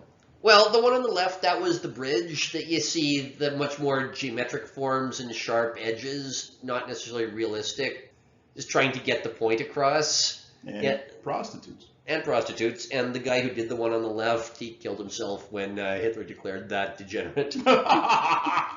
New Hitler will declare bronies degenerates. Yeah. I promise. And furries and all that. Yeah. That's coming down the pipe, guys. I'm Yep, sorry. that it is. Old Hitler declared that stuff degenerate. But yeah, the one on the right, it's the Blue Horse by Franz Marc. It's, again, it's supposed to be spiritual and abstract. They were both based on Nietzschean ideas, trying to build the Uberman. Different ideas about it, but the Blue Rider, the one on the right, it was a little more, wooey and, essays about general spiritualism and getting in touch with whatever. Did he was it supposed to teach you about friendship? Was friendship magic? Exactly. I'm ashamed of the fact that I got what you were talking about. It's not your fault, it's not my fault, it's the bronies' fault. It's the culture we live in. They're funny. I'm not going to not laugh at them. I've been laughing at them since they were a thing. They ruined 4chan. Before World War I, they had these Nietzschean ideas of building the Übermensch, but World War I kind of brought them back to reality on that. Nothing like seeing absolute devastation to think, okay, maybe we can put building the Uberman a little farther down our list of priorities. So we will rebuild the road first. The Uber Road. The Autobahn. After Woodrow Wilson decided that 500 years of tradition should be swept away, some of them still decided to keep going with the pretentious metaphysical stuff, one of whom being Goebbels. Mm-hmm. But, if you wanted to be a silly avant-garde artist post-World War I, there were other avenues, and one of them was the Dada movement. Now, we talked about the Dadaists in episode 5. It was originally supposed to be a group of creatives who went to Zurich to sit out the war, because Switzerland's going to Switzerland. Yep, an artist an artist. Switzerland has a very good strategy of dealing with wars. You guys fight, we'll just hold your wallets. If you've ever done community theater, you know that it's full of prima donnas, and I don't just mean female prima donnas. People who love to stab each other in the back and create drama for no good reason, but there's always one person. He's not the most talented, but the show only ever gets produced because he has his shit together. He doesn't have anxiety. Yep, I came here to do Jesus Christ Superstar. Now I'm involved in fucking Game of Thrones shit for this fucking. Yep. Yeah, also, that guy, he's Hugo Ball. He rented out a bar in Zurich once a week for 6 months where people would get on stage with ridiculous costumes and do things that often descended into the bar getting drunk and breaking into song. Sounds like fun. Yeah, well, it sounds like fun, just sounds like normal theater stuff. But 6 months later, Hugo Ball got a job as a journalist and disappeared into the world, never to be heard from again. Sorry, guys, I have money now, and you're a bunch of mooching artists. Yeah. Well, just like nobody remembers the people who started Chaz, but everybody remembers Raz. Yep. And just like nobody remembers Martin Eberhard and Mark Tarpenning, who are the founders of Tesla, who couldn't get the company off the ground, but they remember the new guy who was put in charge. Sorry, guys. Hugo Ball, he's going to go into history as nothing more than a footnote, but 2 of his hangers-on decide we are going to be the face of Dada after the war. And they leave Zurich and go back to less stuffy cities. Tristan Tzara, he goes to Paris, and Richard Hulsenbeck goes to Berlin, where they're just going to talk about all this really enlightened stuff they learned in Switzerland during the war. So it's already like, late 90s hanger-on punk. Yes. Well, again, what was the enlightened stuff they learned? Well, we got drunk at a bar once a week and started breaking out into song. Yeah. We told the silly jokes. So we're going to talk about Paris Dada in the next episode, but within the rudderless environment that was Weimar Germany, you see Dada movements pop up in 4 cities: Berlin, Stuttgart, Hanover, and Cologne. And Hitler thinks it all reeks of Bolshevism, but Berlin Dada is the only one that's explicitly communist. And nobody can say exactly what they do other than being shocking towards the bourgeoisie and being absurdist for the sake of it. Here's some of their antics. This is the first International Data Fair at the Otto Burchard Gallery, famous for the effigy of a German officer with a pig's head hanging from the ceiling there. Ooh, that's gonna haunt them. Well, a decade and a half later, when Hitler does his degenerate art exhibit, it's literally a parody of this event. So somebody's paying attention to all this. There's a seething Austrian or a German corporal. Yeah. Well, some people are going to end up in camps. Yep. But before, every boomer teacher told 8-year-olds to cut pictures out of the newspaper and magazines and paste them onto a poster. You had this. This came from a woman named Hannah Hawk, I'm not sure how you pronounce that. She called it a photo montage. Like later on, Terry Gilliam does this shit with Monty Python. Yeah, I was gonna say, this is wow. We thought this was just something that the boomer teacher just gave a bunch of 9-year-olds as an exercise while she was going out of the room to take her Prozac. Yep. There was a time when this was considered serious art. It was a very short period of time. What was it like to be in Weimar, Germany? It was a time when you had to look at stuff like this and pretend it was profound. Ugh. Like, you couldn't look at the Sistine Chapel and say, okay, this is going to be an arts and crafts exercise for 9-year-olds. Nope. This you can. Yep, absolutely. I remember doing this as a kid.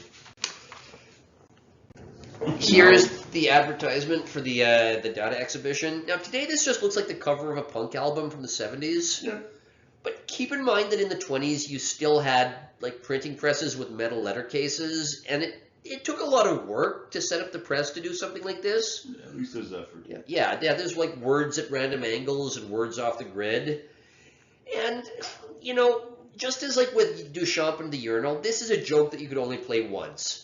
Sure, in the 20s, you could break all the rules of typography by doing something like this. And, yeah, sure, at least it proved you had a level of autism and devotion to the craft. You knew how to work that machine. Yeah. Now, it looks stylized, but it looks like you could do something like this in design or Photoshop. This is not something that you have to spend, days or weeks setting up a machine to do. It's like the arts, like the paint, instead of having to craft it from dangerous chemicals, you just buy a tube. Yeah. Yeah, same sort of Same thing. kind of thing. It becomes accessible. Now here is Raoul Hausmann's Tatlin at Home, which is supposed to represent Tatlin's brain replaced with an automaton. Now that's not even Tatlin, that's just some random picture he took from a magazine.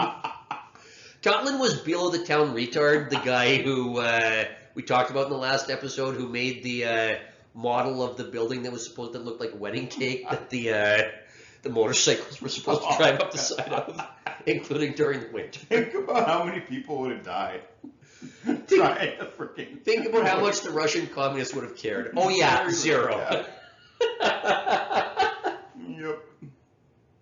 Oh well, throw him in the river. But yeah, I built myself a new brain. Yeah, it's supposed to represent his brain replaced with an automaton, representing a mechanical way of thinking that's supposed to prevent another World War I. Yeah, we now know how well that works. Especially for Russia. Like, we live in a world where we've taken this idea to its logical extent. We've tried to remove irrationality from every process. And where has it got us? We've ended up in a world where every time you need tech support, you get the wonderful experience of talking to an AI that never needs to speak to a human. Or else you talk to a call center in Mumbai where Rajiv Chandrasekhar can't answer a question if it's not in a script. Sir, I'm very sorry, sir. I cannot help you with this matter. Basically, yeah.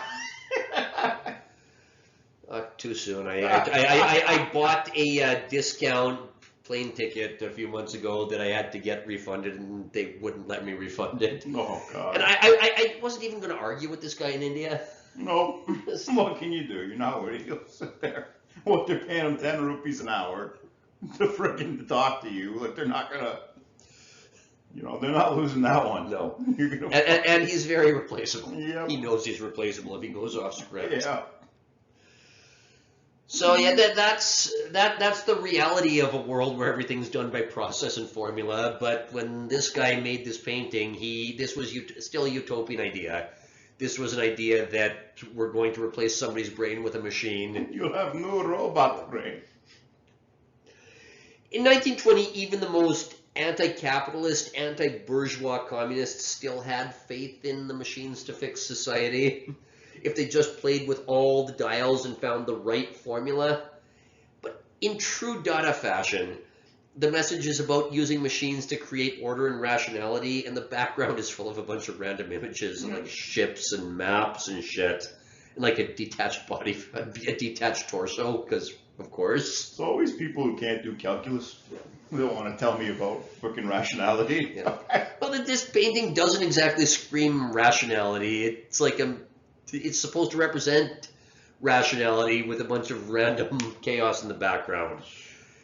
So the lesson here is that most of this Dada shit is just nihilist, but you still see a bit of vestigial utopian thinking even after World War I.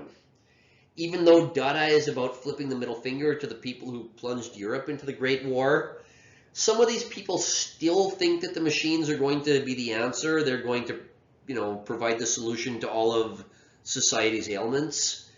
It's utopian, or at least it's neutral or nihilist. It's not dystopian yet, but put a pin in that because we'll come back to that idea later on in this episode.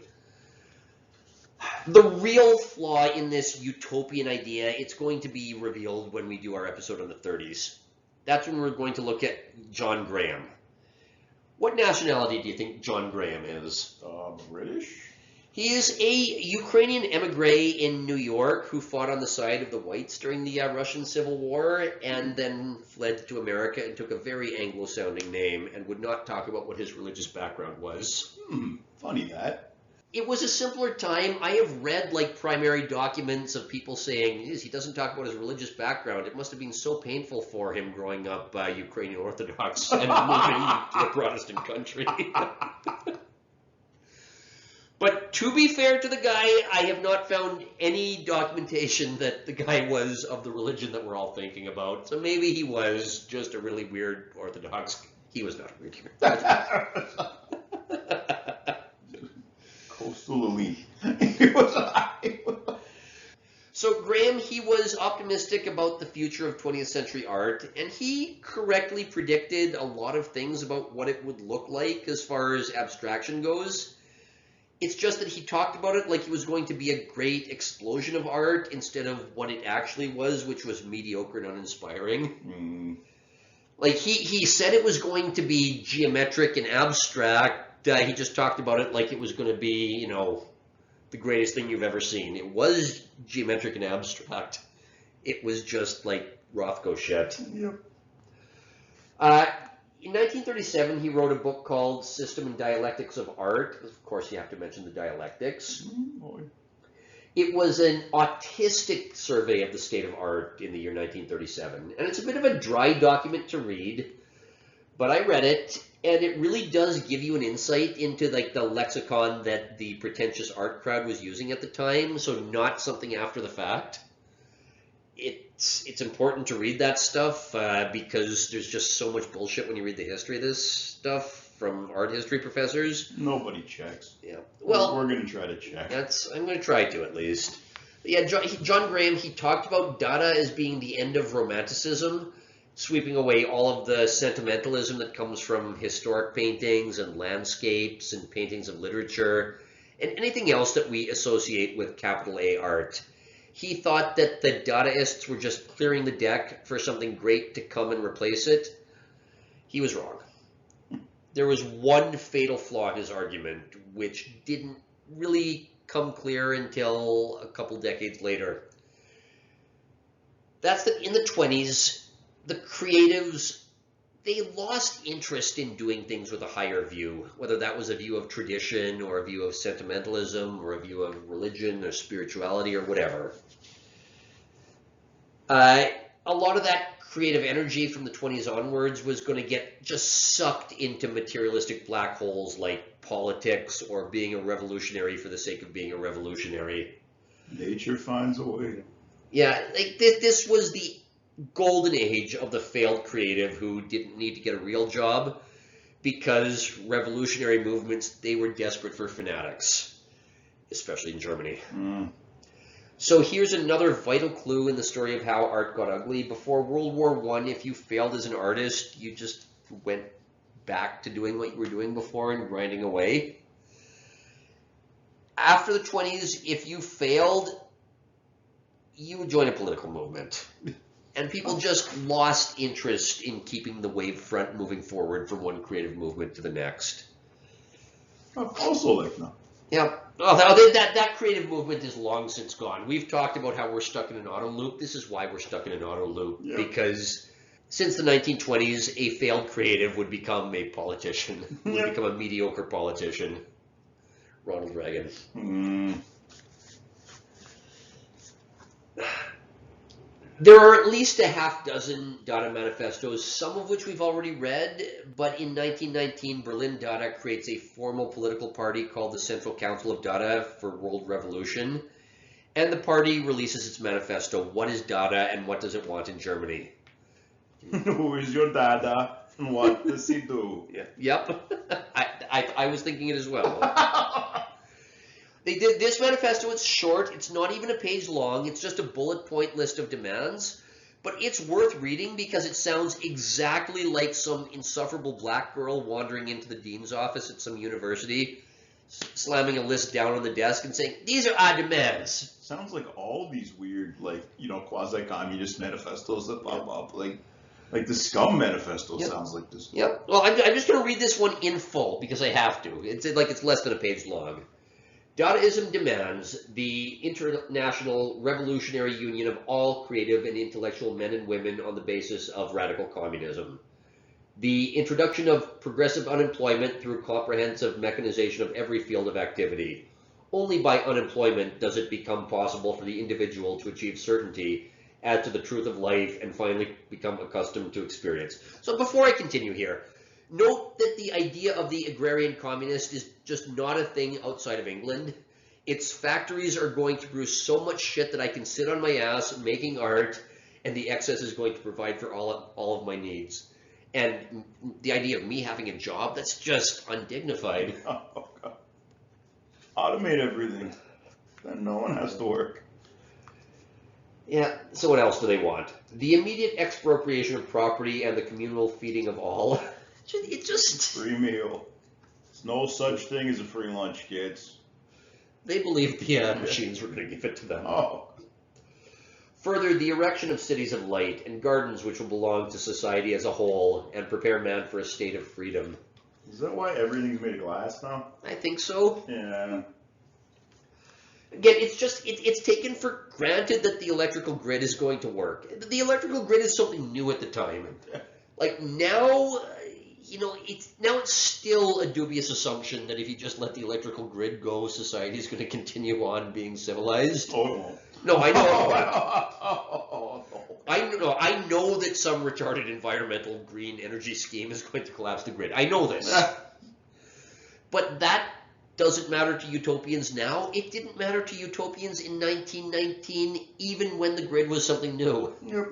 They don't care. The Central Council demands daily meals at public expense for all creative and intellectual men and women on the Potsdamer Platz. Oh, God. I can just picture these people. All the gifted kids. Yeah.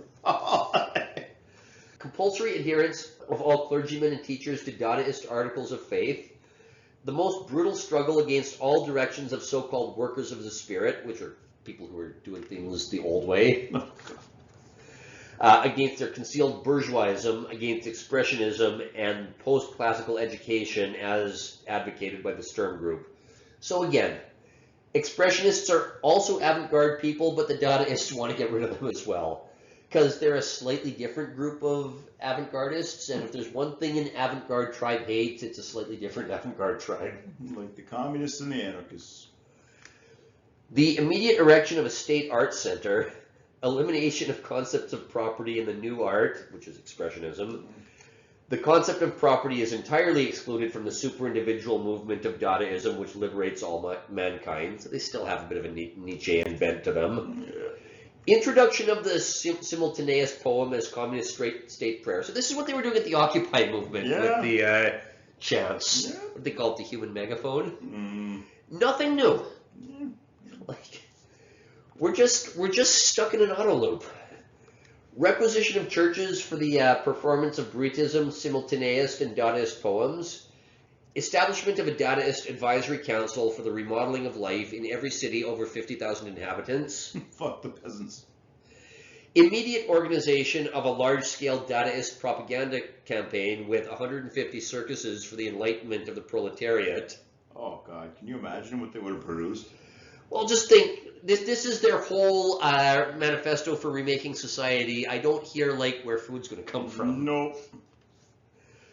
Submission of all laws and decrees to the Dadaist Central Council for approval. And the last point, which is just a little too on the nose, immediate regulation of all sexual relations according to the views of international Dadaism through the establishment of a Dadaist sexual center. Every student activist group follows this template, right down to the fact that they need a safe space for queer women of color. Yeah. Now it's probably going to be trans women of color. Yeah, trans queer women of color. Also apropos of Weimar Germany. Shout out to you, ladies.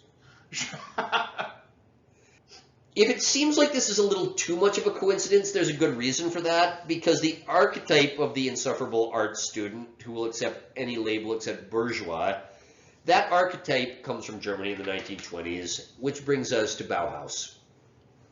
Bauhaus is one of those plot points that gets hit in every art history narrative, since it's not just an art school, it's an institution of Weimar Germany that certainly affects modern design and aesthetics.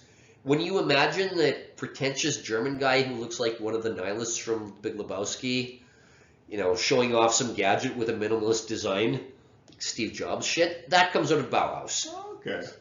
More importantly, the trust fund girl with the asymmetric haircut talking about being a tortured, starving artist while she's wearing designer clothes. We all know that type. Oh, yeah.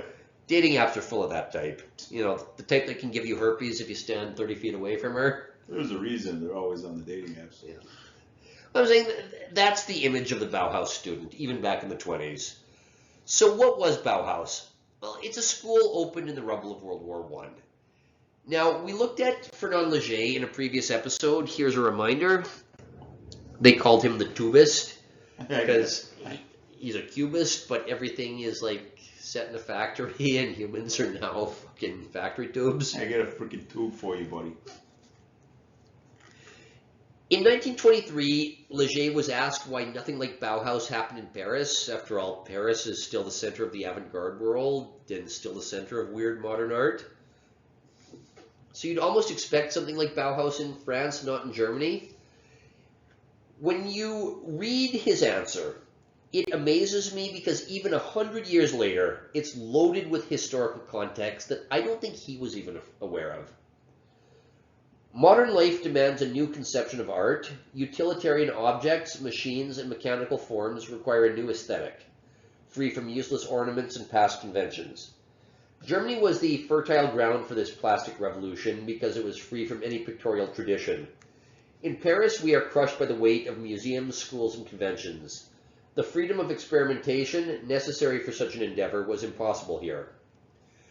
This absence of prejudices allowed Germany to produce a school like Bauhaus, where art and industry meet to create forms suited to our time.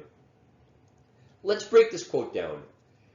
At the surface level, he is describing the art world from the point of view of 1923, but we've discussed that already. You know, the 19th century was romantic, full of sentimentalism, pride and tradition. Then, after World War I, these avant-gardists saw it as a time to just sweep it all away and start fresh. But they didn't want to start from zero. They looked around, they saw this mechanized world of gears and factories, and thought that that needed to be the basis for the new art going forward. You know, we've said that several times before. This is just Léger saying it explicitly. But stepping back a little bit, This quote, it was said in the aftermath of World War One. France was on the winning side, so why would there ever be an appetite in France to do things differently? Leger wants to do this new and crazy avant-garde stuff where everything looks like the inside of a factory, but there's just not a huge appetite for it outside of a few circles of nouveau riche people in Paris who are self-loathing.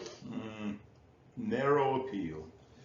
Yeah, we talked about the water lilies in a previous episode, saying how they were supposed to be a national monument, but nobody gave a fuck about them until American academics decided they were important in the 60s, and American tourists started flocking to Paris to see them. Like a UNESCO heritage site. I think it actually is a UNESCO heritage site. Oh. So France just didn't have enough malcontents to start something like Bauhaus. Germany, on the other hand, that was a country that had no shortage of malcontents. Everyone's pissed off in Weimar. Well, it's also a country where nobody knows which way is up. Yep. You know, they have plenty of factions of radicals who said, well, if the Americans want government by the people, we'll show them government by the people. And that is exactly the right place to start an academy of people who want to make art one day and plot to overthrow society the next. Yeah. But we're going to take one step back even beyond that. From a 30,000-foot view, if you've been watching the entire series, there were a couple of phrases in Leger's quote that relate to our overarching narrative. The first is, modern life demands a new conception of art. At this point, if you've been paying attention, you know that I don't believe there's even a well-defined concept of art at this point in history, let alone a coherent 20th century idea to replace it.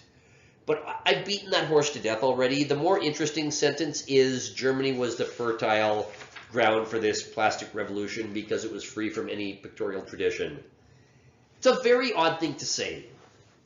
I think Germany has a pictorial tradition. Germany's aristocratic, and when I think of large portraits of emperors, princes, kings, dukes, chancellors, I think of Germany. Yeah.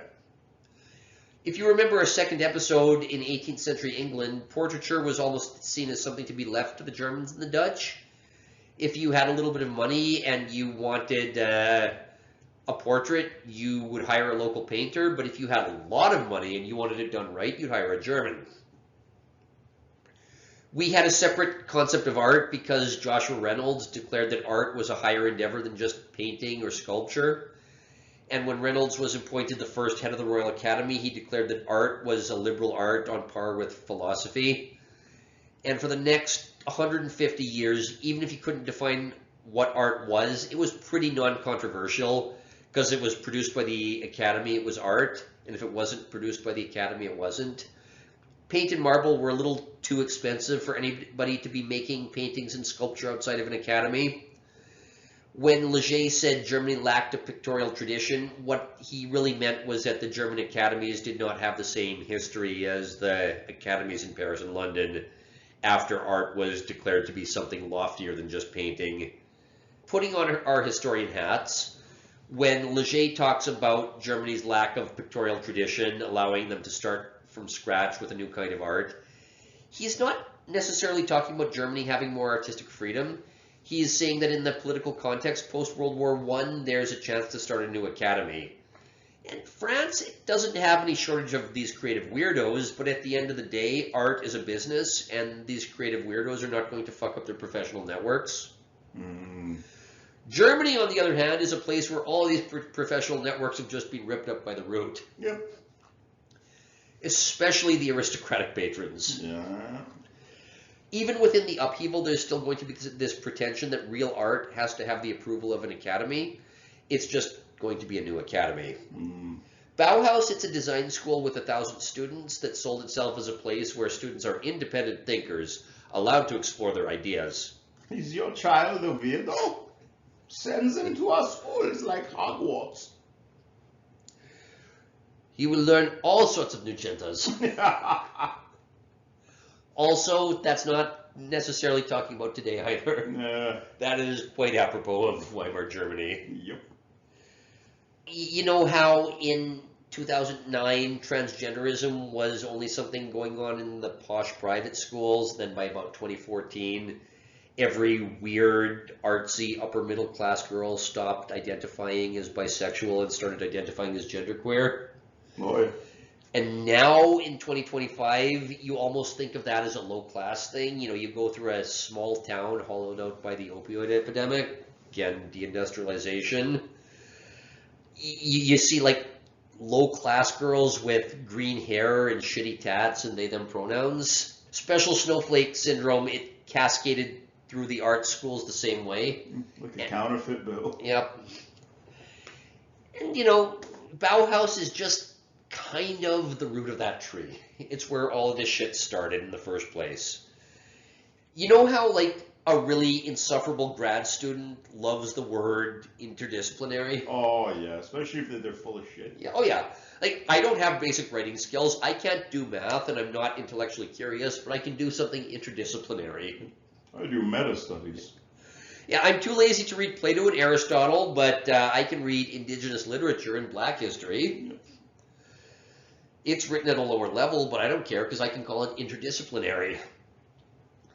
Well, it's funny how like the freedom to work across disciplines always leads to the exact same paragraph, and that paragraph is about raising awareness.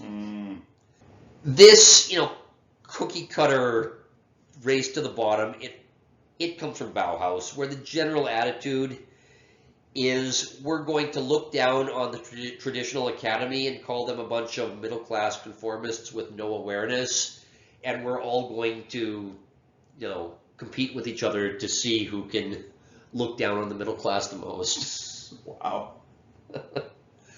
So what came out of Bauhaus? Their initial manifesto talked about how they were going to combine architecture, design, craftsmanship to create something called the complete building, whatever the fuck that even means. Now, I want you to think about some quaint street full of nice traditional architecture with an obnoxious cube right in the middle of it. Something that looks like this. Ugh. This is what Bauhaus means by the complete building. For one reason or another, you need to have a flat roof, even if you live in a place with snow. I think they have a deal with the guy who's got to go up there and shovel it off, so the roof doesn't collapse. Yeah. Well, again, you're also not allowed to paint it, so you have the rain streaks on the plaster or the stucco, because it's not truly modernist architecture unless it has rain streaks. Yep. And dog pee. It's not even as ugly as some of the other buildings we looked at, but it's obnoxious when it's shoehorned into an old neighborhood. Yeah. If you go to like Florida or Tel Aviv, which were nothing until they were built up after World War II, for different reasons. Actually similar people, different reasons. You see a lot of this architecture, and it doesn't actually look that bad, because the cities were built from scratch when everything was going to be built in this concrete slab style. But even then, sometimes you need to step back and ask, what's the fucking point? The point is it's functional, whatever that means, assuming there's no utility in wanting to live in a house that looks like a fucking house. Like, I'm perfectly happy to live in a house with brick masonry that looks like a house, but I guess that doesn't count as functional. Got to look like prefab nonsense. Well, we'll be talking a lot about that prefab stuff when we talk about the 30s, because that's when a lot of these truly horrible decisions are made in the architecture world. But, you know, the 20s is the genesis of that. And architecture is important to our story of how art got ugly, because buildings cost millions of dollars to plan and build, as well as numerous planning meetings and numerous documents to be signed off on. So the architect's thought process is well documented. We can speculate all we want about what some crazy avant-garde painter was thinking when he was, you know, splattering paint on the canvas. But we know exactly what the architect was trying to do because it was all written. We know exactly why the architects decided to make everything out of reinforced concrete. And if you hired one of these assholes to design your house, he would throw a hissy fit if you decided to put any sort of decorations on the outside of it. He would throw a hissy fit because you were destroying his vision of the perfect functional art of the future. I look at this and I don't see the Jetsons. I'm sorry. No. It's the horrible dystopian future where everything is ugly. But like I said, those bad decisions are made in the 30s. This episode's about the 20s. And this is where we're going to be looking at the pretentious Bauhaus drivel about the complete building, which is supposed to combine some artist's vision of color and furniture, function, windows, interior design, architecture, even whatever. Even like the fonts for the address numbers, it was supposed to be part of this vision. But you know, if your vision is that detailed, why does it look like a white box? So this is where we have to go off on a bit of a tangent, because even though this is the Rashomon episode about art in Berlin, we need to talk about art in another place, namely Amsterdam or Holland in general. We've all seen this look. Yeah. Like, it's minimalistic, it's got these obnoxious, conspicuous black perpendicular lines. Again, it's got the rain streaks that have built up over the years, which you can see on the left there. We know that there's like a group of extra pretentious people who think this weird aesthetic of red, yellow, and blue is supposed to be the holy grail of enlightened high culture. You know, the people who love to sniff their own farts, knowing that they're members of the elect who understand why this is art and IKEA is for the plebs. Yep. This looks like something from IKEA. I'm sorry. Yeah. Am I uncultured? Maybe. I don't want to be cultured if these people are cultured. I want to be a barbarian. Yeah, maybe I'm a barbarian. I look at this, I just see an excuse to avoid any actual creativity. Yeah, they're following the rules. Yeah, I see a cold and soulless box. They see something deep and, more importantly, something that justifies a hefty price tag. So where does this aesthetic come from? Well, in 1917, a man with several aliases, most famously Theo van Doesburg, he found... Yeah, I know. Could it be more Dutch? Nope. He found a magazine in Leiden called Die Style, or The Style. It's full of all sorts of pretentious ideas about order, harmony through abstraction, creating a style with pure geometric forms. I'm sure he was on some sort of narcotic, but he loved to wank on about transcending personal expression and reducing chaos. Because I guess keep in mind this is 1917, which is the middle of World War I. You know, he thought that art was in the service of some sort of higher social ideal if it could be drawn on graph paper with just 3 pencils. It's just a lot of excuses to be lazy. Well, what do I mean by higher social ideals? This was in Leiden. Now, Leiden is a historically very Protestant city. You've heard stories of Puritans fleeing England to go to Holland to escape the Anglicans, then realizing that even Dutch Protestants have too much fun for them, so they get on the Mount Mayflower, Jesus. where they're only allowed to wear sad colors. Tulips are like penises. This is horrible. So most of those Puritans, they spent their time in Leiden. So it makes sense that there would be something in the culture there that just wants to reduce everything that's awe-inspiring to something bare bones and depressing. These are people who took their kids to the edge of graves and said, you will be here one day.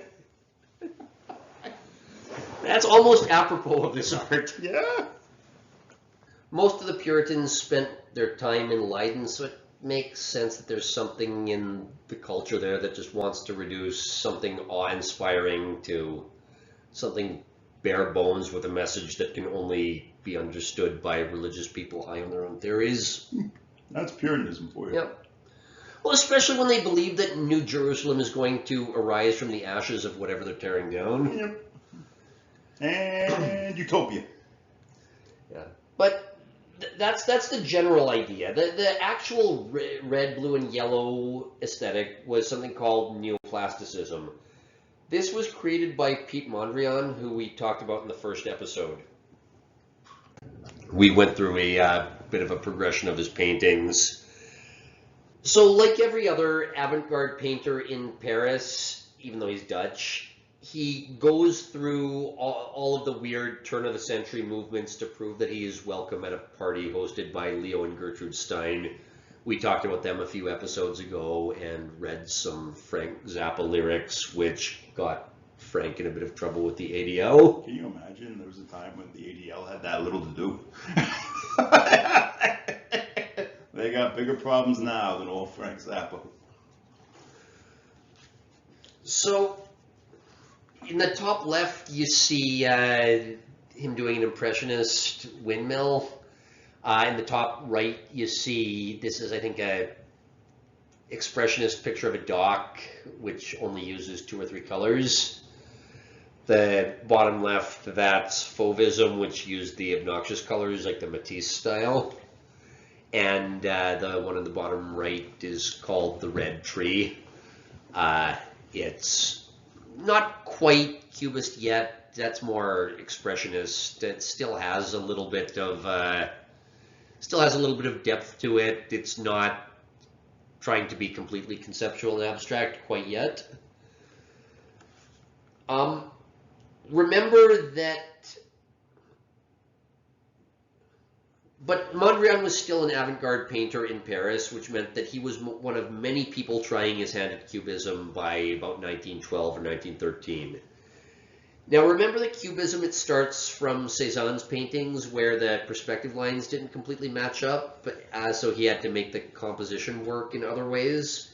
He did that a couple different ways, one of which is he let the colors fade into one another to signify depth, even though if you take a second to stare at a painting like this, there's just not really any depth or perspective lines to this. It doesn't even look that unrealistic at first glance, but the longer you look at it, just the more uncanny, or the more something just seems off about it. Yeah. If you were to try to set up a photograph like this, you would have to put everything very, very close to the camera and stack everything on top of everything else.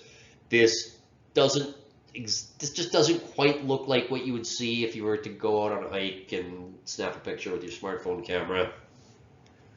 It's like a schema. Yeah. This is another example of what he did.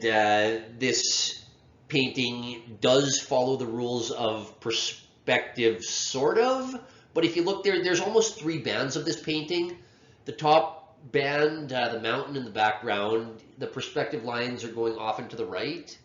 In the middle of it, those farmers' fields, the perspective lines are meeting at a point in the distance on the left. And in the front, that almost seems to be on its own different grid as well. Yeah, now that you point that out, this is difficult to look at a little bit. This is hard on the eyes. Yeah. Well, again, it's fine at first glance, but the longer you stare at it, the more something just seems off.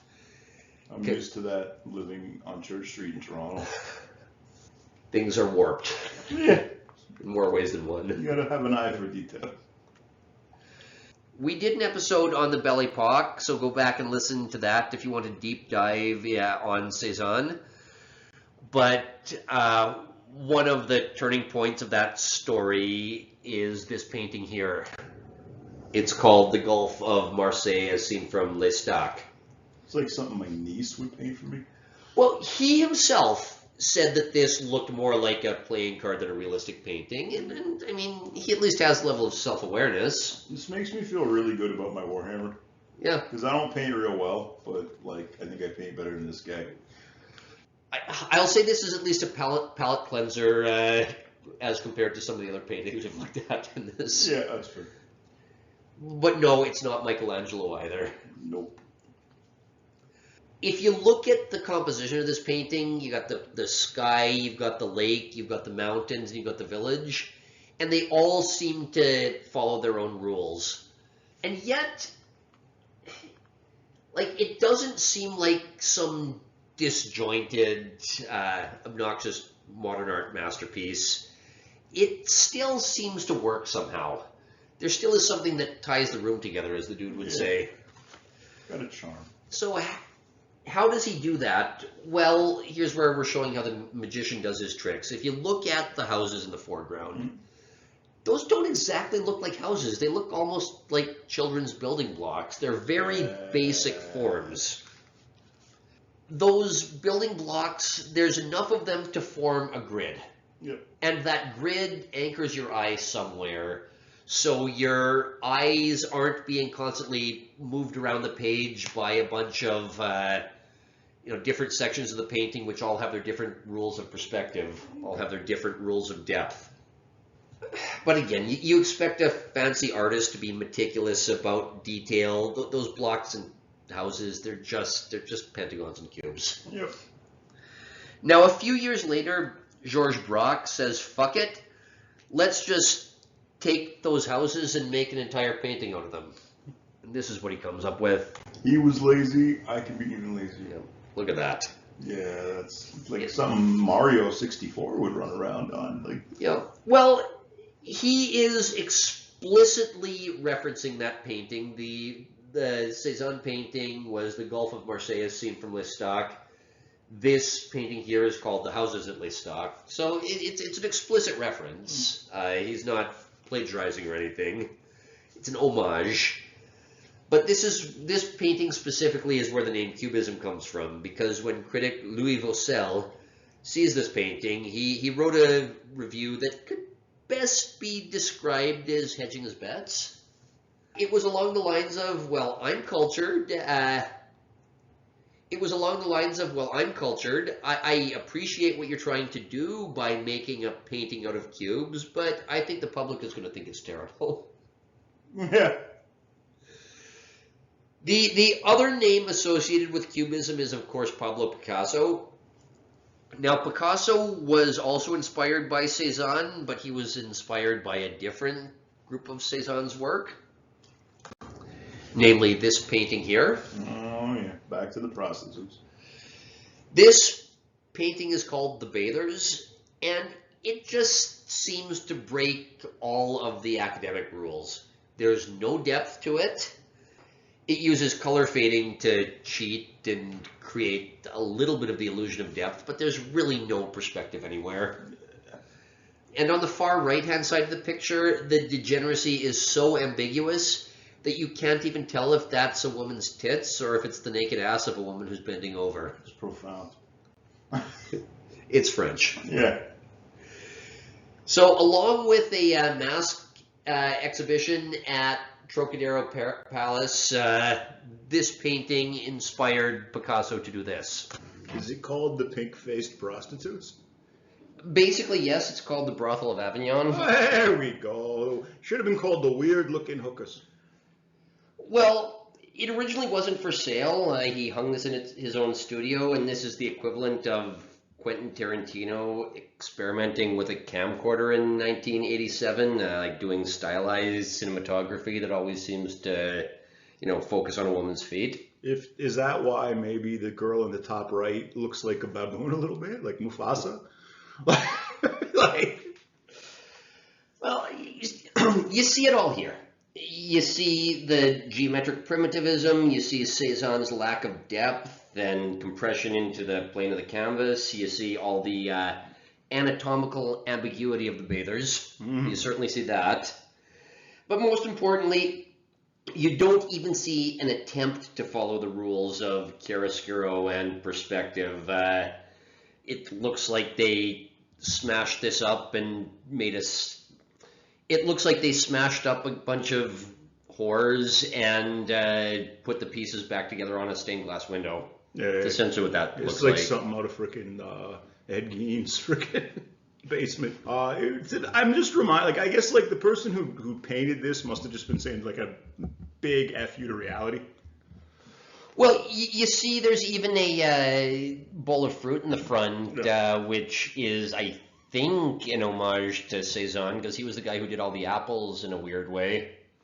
Look at me. I can frickin', I am in control of the cliche. The cliche is not in control of me. I can use convention.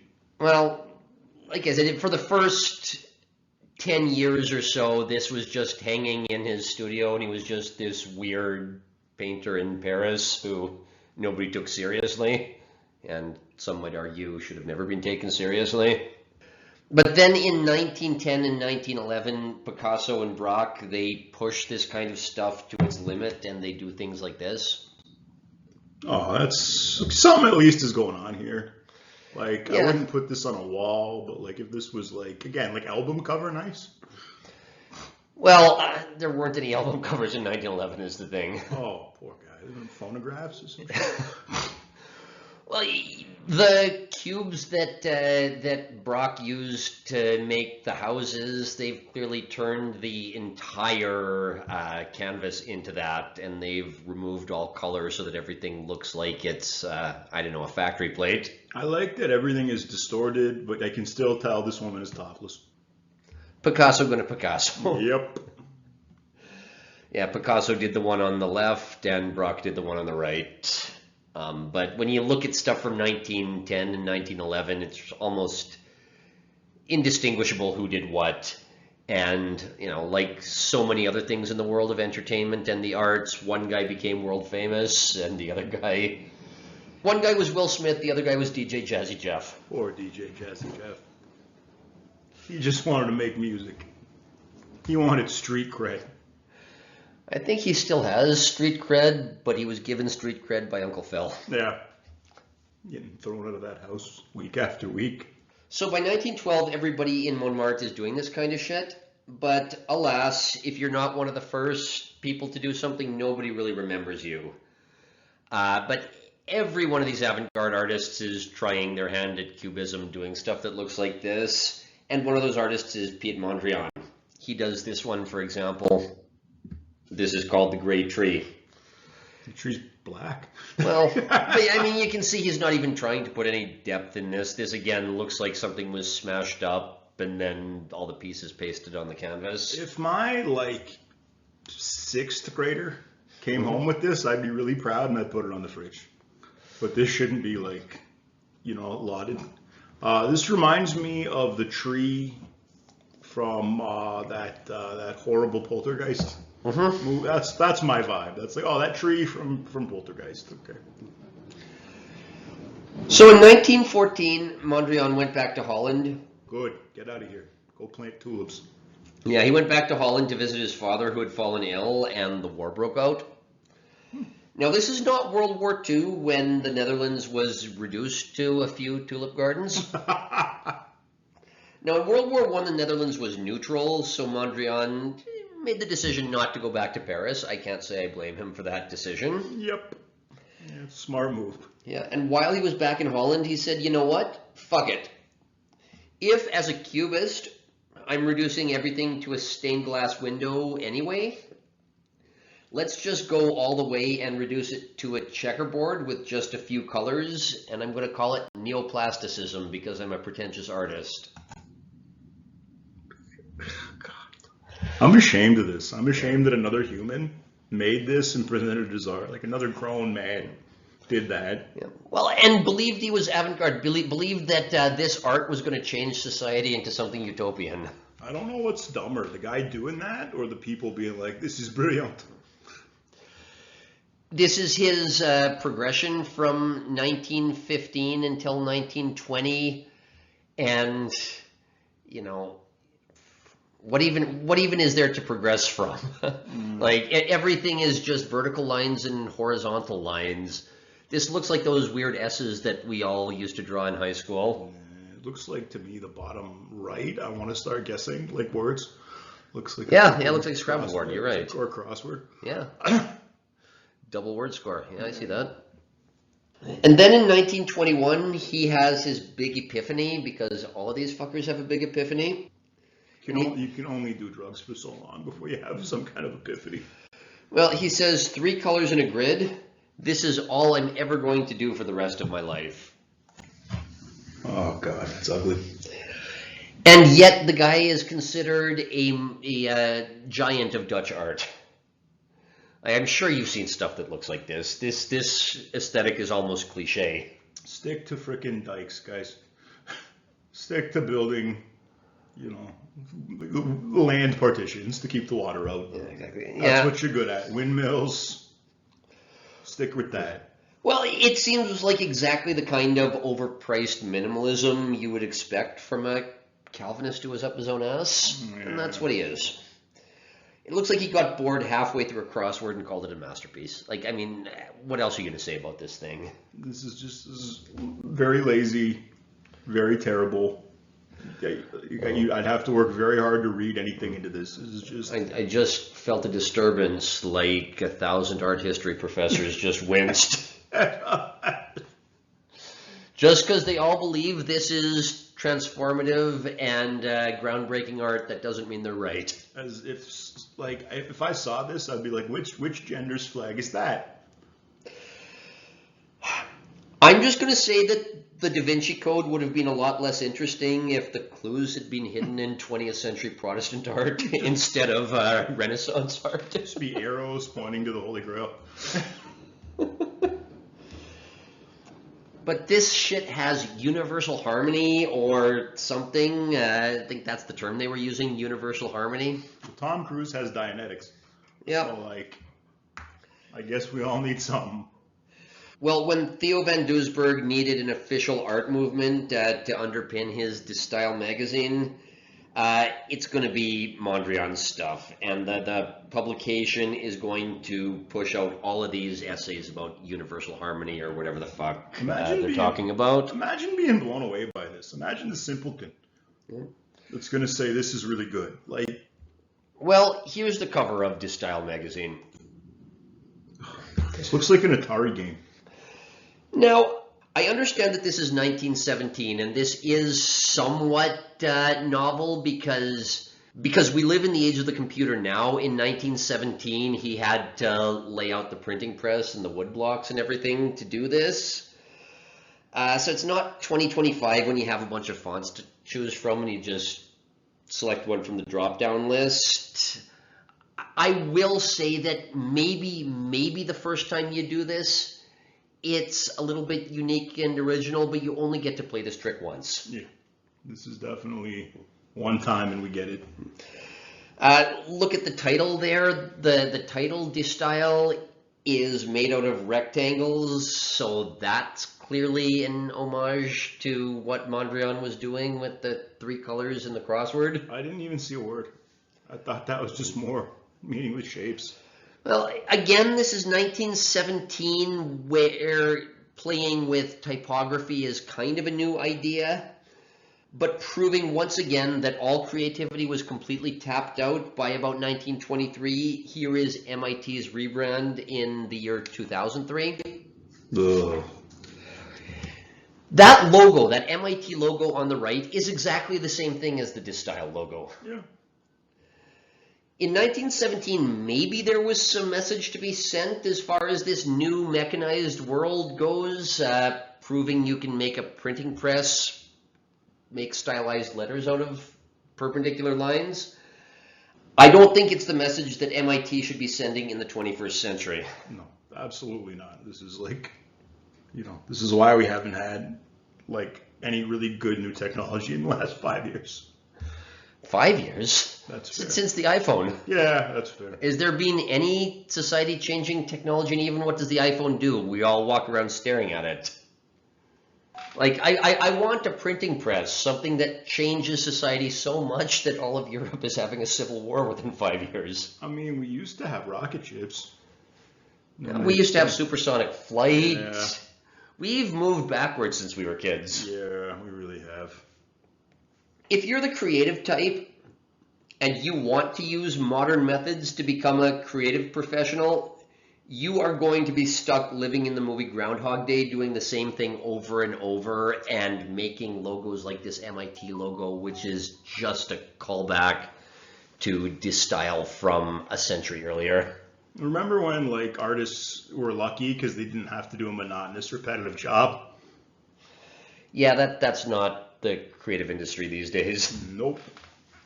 On some level, I think that is exactly why Hollywood is tapped out. Think of how much creative garbage is headed up by Asian women who were tiger parented. Notice! Exactly.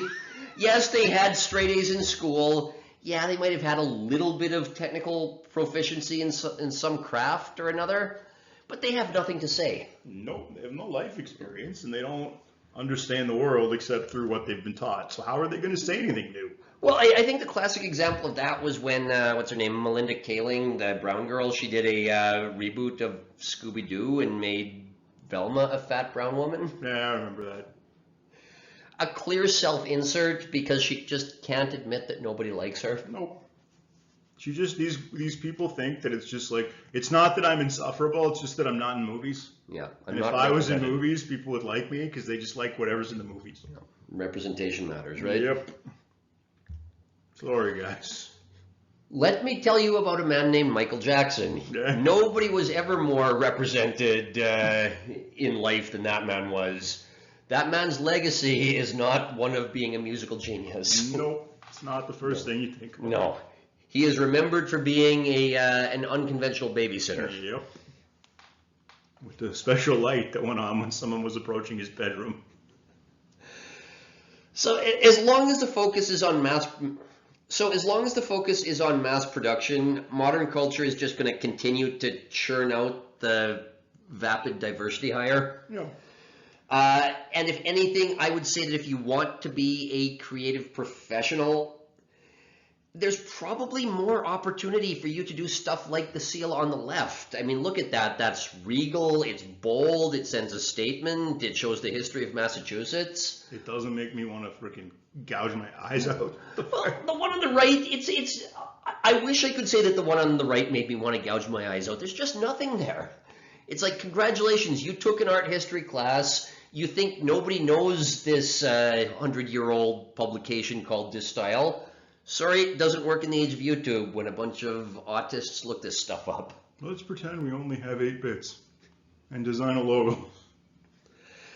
Well, this is where I differ from some people who say we don't want to fall into the trap of like making the old landscape paintings from 200 years ago, because that's just kitsch for the masses and it's not going to solve the crisis of meaning in the modern world. If you've ever managed technical people, you know that you get some really creative stuff when you set very tight parameters and very tight guardrails. And if you tell people that if you tell autistic people that they have complete freedom to do whatever they want, they always come back with some big convoluted piece of shit that nobody understands. Involving furries or My Little Pony or Sonic the Hedgehog or something. They'll work that in. It's their special interest. Says the guy who's making like a 24-hour-long art history series. I understand. It's got to be said. I just think that if we told people to create new seals and new coats of arms in the style of the one on the left, it would at least be meaningful.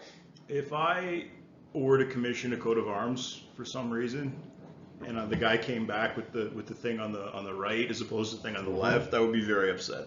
I would expect something on the more on the left with a little tradition and a little bit of something interesting there. And 300 years ago, you could make that artist starve. Yep. Exactly. Do you know how many people in this town can afford to be an art patron? Dance. But I'm a painter. I said dance. So on its face, there's nothing terribly remarkable about the De-Style movement being yet another art compound claiming that they're seizing the real art from the formal academies. Yep. And there's certainly nothing special in the least about them pulling together these weird theories about spirituality and theosophy and whatever else, and applying this weird rhetoric about equilibrium and harmony in life. It's just what weirdos do when they have free time. Yeah. But it begs the question, what the fuck even is art at this point? Making woodblock typography that looks kind of like letters. Like, what even is art? At the start of this, I thought I had a pretty good idea. I now have no clue. Yeah. Well, you got to remember that this is happening at the same time as Duchamp's urinal, and at the same time that Rodchenko is writing his manifesto about how scientific research has told him that the true endpoint of art is a canvas painted red. And watch our last 2 episodes if you're not sure what I'm talking about, because, there's just too much to review in one episode. But you know how in the 80s the gay liberation movement used to be about hedonism and debauchery and spending a lot of money, doing a lot of hard drugs, Yeah. living hard, dying young? But at some point in the last 10 years, it just became a bunch of neurotic, autistic people complaining about their anxiety disorders. Yeah, the new crop. There was a new crop of them at some point that was just not party hardy. Yeah, no, it used to be about hedonism and not caring about your body. Yeah. Now it's about navel gazing about your pronouns. Mm. Something very different happened here. And more importantly, when the shift happened, they started kicking each other out of their sad little Facebook groups if one of them has the wrong definition of genderqueer. Yeah. Ever tightening freaking, constricted set of, they all need an orthodoxy. They all freaking. It used to be about getting a prostate orgasm. Now it's about getting the approval of a gender studies professor. And they all seem to have that same creepy uniform, like with the asymmetric haircut and a very light complexion. Yeah, weird shirt. Well, this dynamic is very similar to what happens to art in the 20s. Avant-garde art is going to go from being invited to the best parties in Montmartre, being invited to the parties at the Stein's apartment, to these ever bigger arguments about ever smaller issues. Same way that the sexual liberation movement went in the 2010s. Okay. And remember that these fuckers, they're all about tearing down the academies as stifling places that suffocate creativity. But it takes them all of 20 years to start having their own even more ridiculous arguments about academic theories that end with everybody trying to prove they can have the most bland work possible because it's more theoretically pure. It takes 20 years. Like a purity spiral. Here's a perfect example. We looked at this last time. This is the Rietveld house. Now, you see in the top left picture, you see all the old architecture, all the old houses done in a nice, aesthetically pleasing style. And then this obnoxious guy decided to build this house on the end of the row. He must have not liked his neighbors. Well, his neighbors didn't like him either. No, if they halved my property value with this dumb house. Well, apparently they all bullied his children ruthlessly, but that's just their way of saying, get the hell out of our neighborhood. And now this house is considered historic, so you can't even tear it down. Oh, God. They did that with a drug bar in Toronto. They declared it a historical site. Well, at a more fundamental level, what the fuck even is this thing? Looks like some out of the original Halo. Yeah. Like some alien building. Well, it's called the Rietveld House. Rietveld was a member of the De Stijl movement, but I don't think I really need to say that this guy came from the same art movement as Mondrian with the crossword puzzle. It looks like his terrible stuff. One of the most basic psychological tests is to ask a kid to draw a house from memory, and inevitably the kid draws a rectangle with a triangle roof, a door, a window, and a couple of trees. I think they call that a schema in psychology. Yeah, schema. It's like a shorthand, so your brain doesn't have to process things as deeply. Yeah. Now, in the 1880s and 1890s, you have people like Frank Lloyd Wright, who said that, wait a second, we have new building materials, so we can create new designs. Houses don't need to look like that anymore, now that they don't need as many load-bearing walls. If it ain't broken, don't fix it. Yep. He said we have reinforced concrete, we can do things like cantilevering, and we have steel frames, so we can have open plans. And you have plate glass windows and a bunch of other things, like central heating. So, people like Frank Lloyd Wright said we can start building weird shit. Of course, in the case of Frank Lloyd Wright, it didn't always go well. At one point, he designed a house for his mistress and her children, and because of the open plan, the servants were not separated from his loved ones. And one day, a Caribbean manservant snapped and killed his mistress with an axe along with two of her children. It's weird that it was a black guy who snapped and did random violence. Yeah, That's unusual. It's counterintuitive. Yeah. There's always one, right? I guess. Yeah. Then he doused the place in gasoline and locked the door, killing 5 of the other staff members. Yeah. Again, it's so strange that it was a black guy that just snapped and freaking did random violence and arson. That's bizarre. Yeah. Well, I'm just going to say I will let you draw your own conclusions as to whether or not you should let your Caribbean manservant live in an open concept house with your mistress. Yeah, I could see that.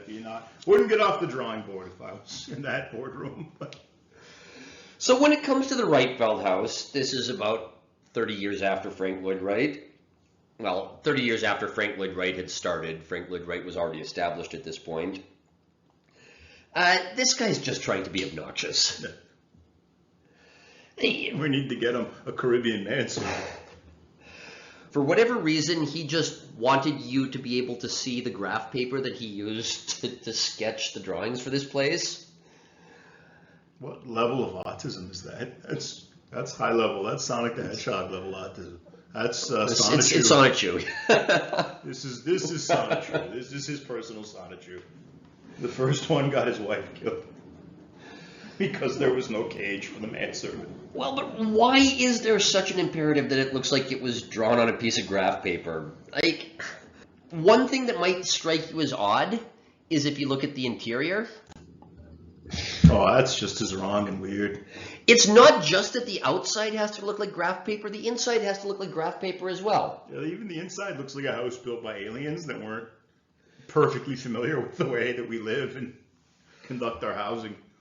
It's not just that the entire interior has to match the outside, it's that the furniture has to match the weird graph paper aesthetic on the outside as well. If you like living in a cube, fine, but this is the 20s, and the architects are starting to get bold. They would start to insist that they design all the tables and the chairs and the couches in your house, and they would throw a hissy fit if you tried to remodel anything. Like, you couldn't just buy a comfortable chair without the architect bitching at you. If my architect bitched at me, I'd pull a freaking, you hear me, Vonnegut? I'm going to put a stop payment on your check. Well, these people thought it would violate the fucking harmony or whatever feng shui bullshit they were talking about. You want to see violation? Keep running your mouth, buddy. Get my lazy boy in here with the TV. Yeah. Well, where does this attitude come from? Why did the architect, or more generally the artist, think he could start micromanaging the people who were actually buying his work? Well, this is an episode about Germany. I'm already off on a tangent about this style in Holland. Now I have to go off on a tangent of a tangent to see how we got to this fucking point. The conversation ran a little long, so we decided to split it up and release it as 2 separate episodes. If you're enjoying listening and want to hear the full 5-hour conversation in a single sitting, we're also releasing the full conversation on YouTube, and we hope to catch you next time. All right, you know the drill. Like and subscribe on YouTube or wherever you get your podcasts. Support us at kofi.com/Radio Free History or at subscribestar.com/Radio-Free-History.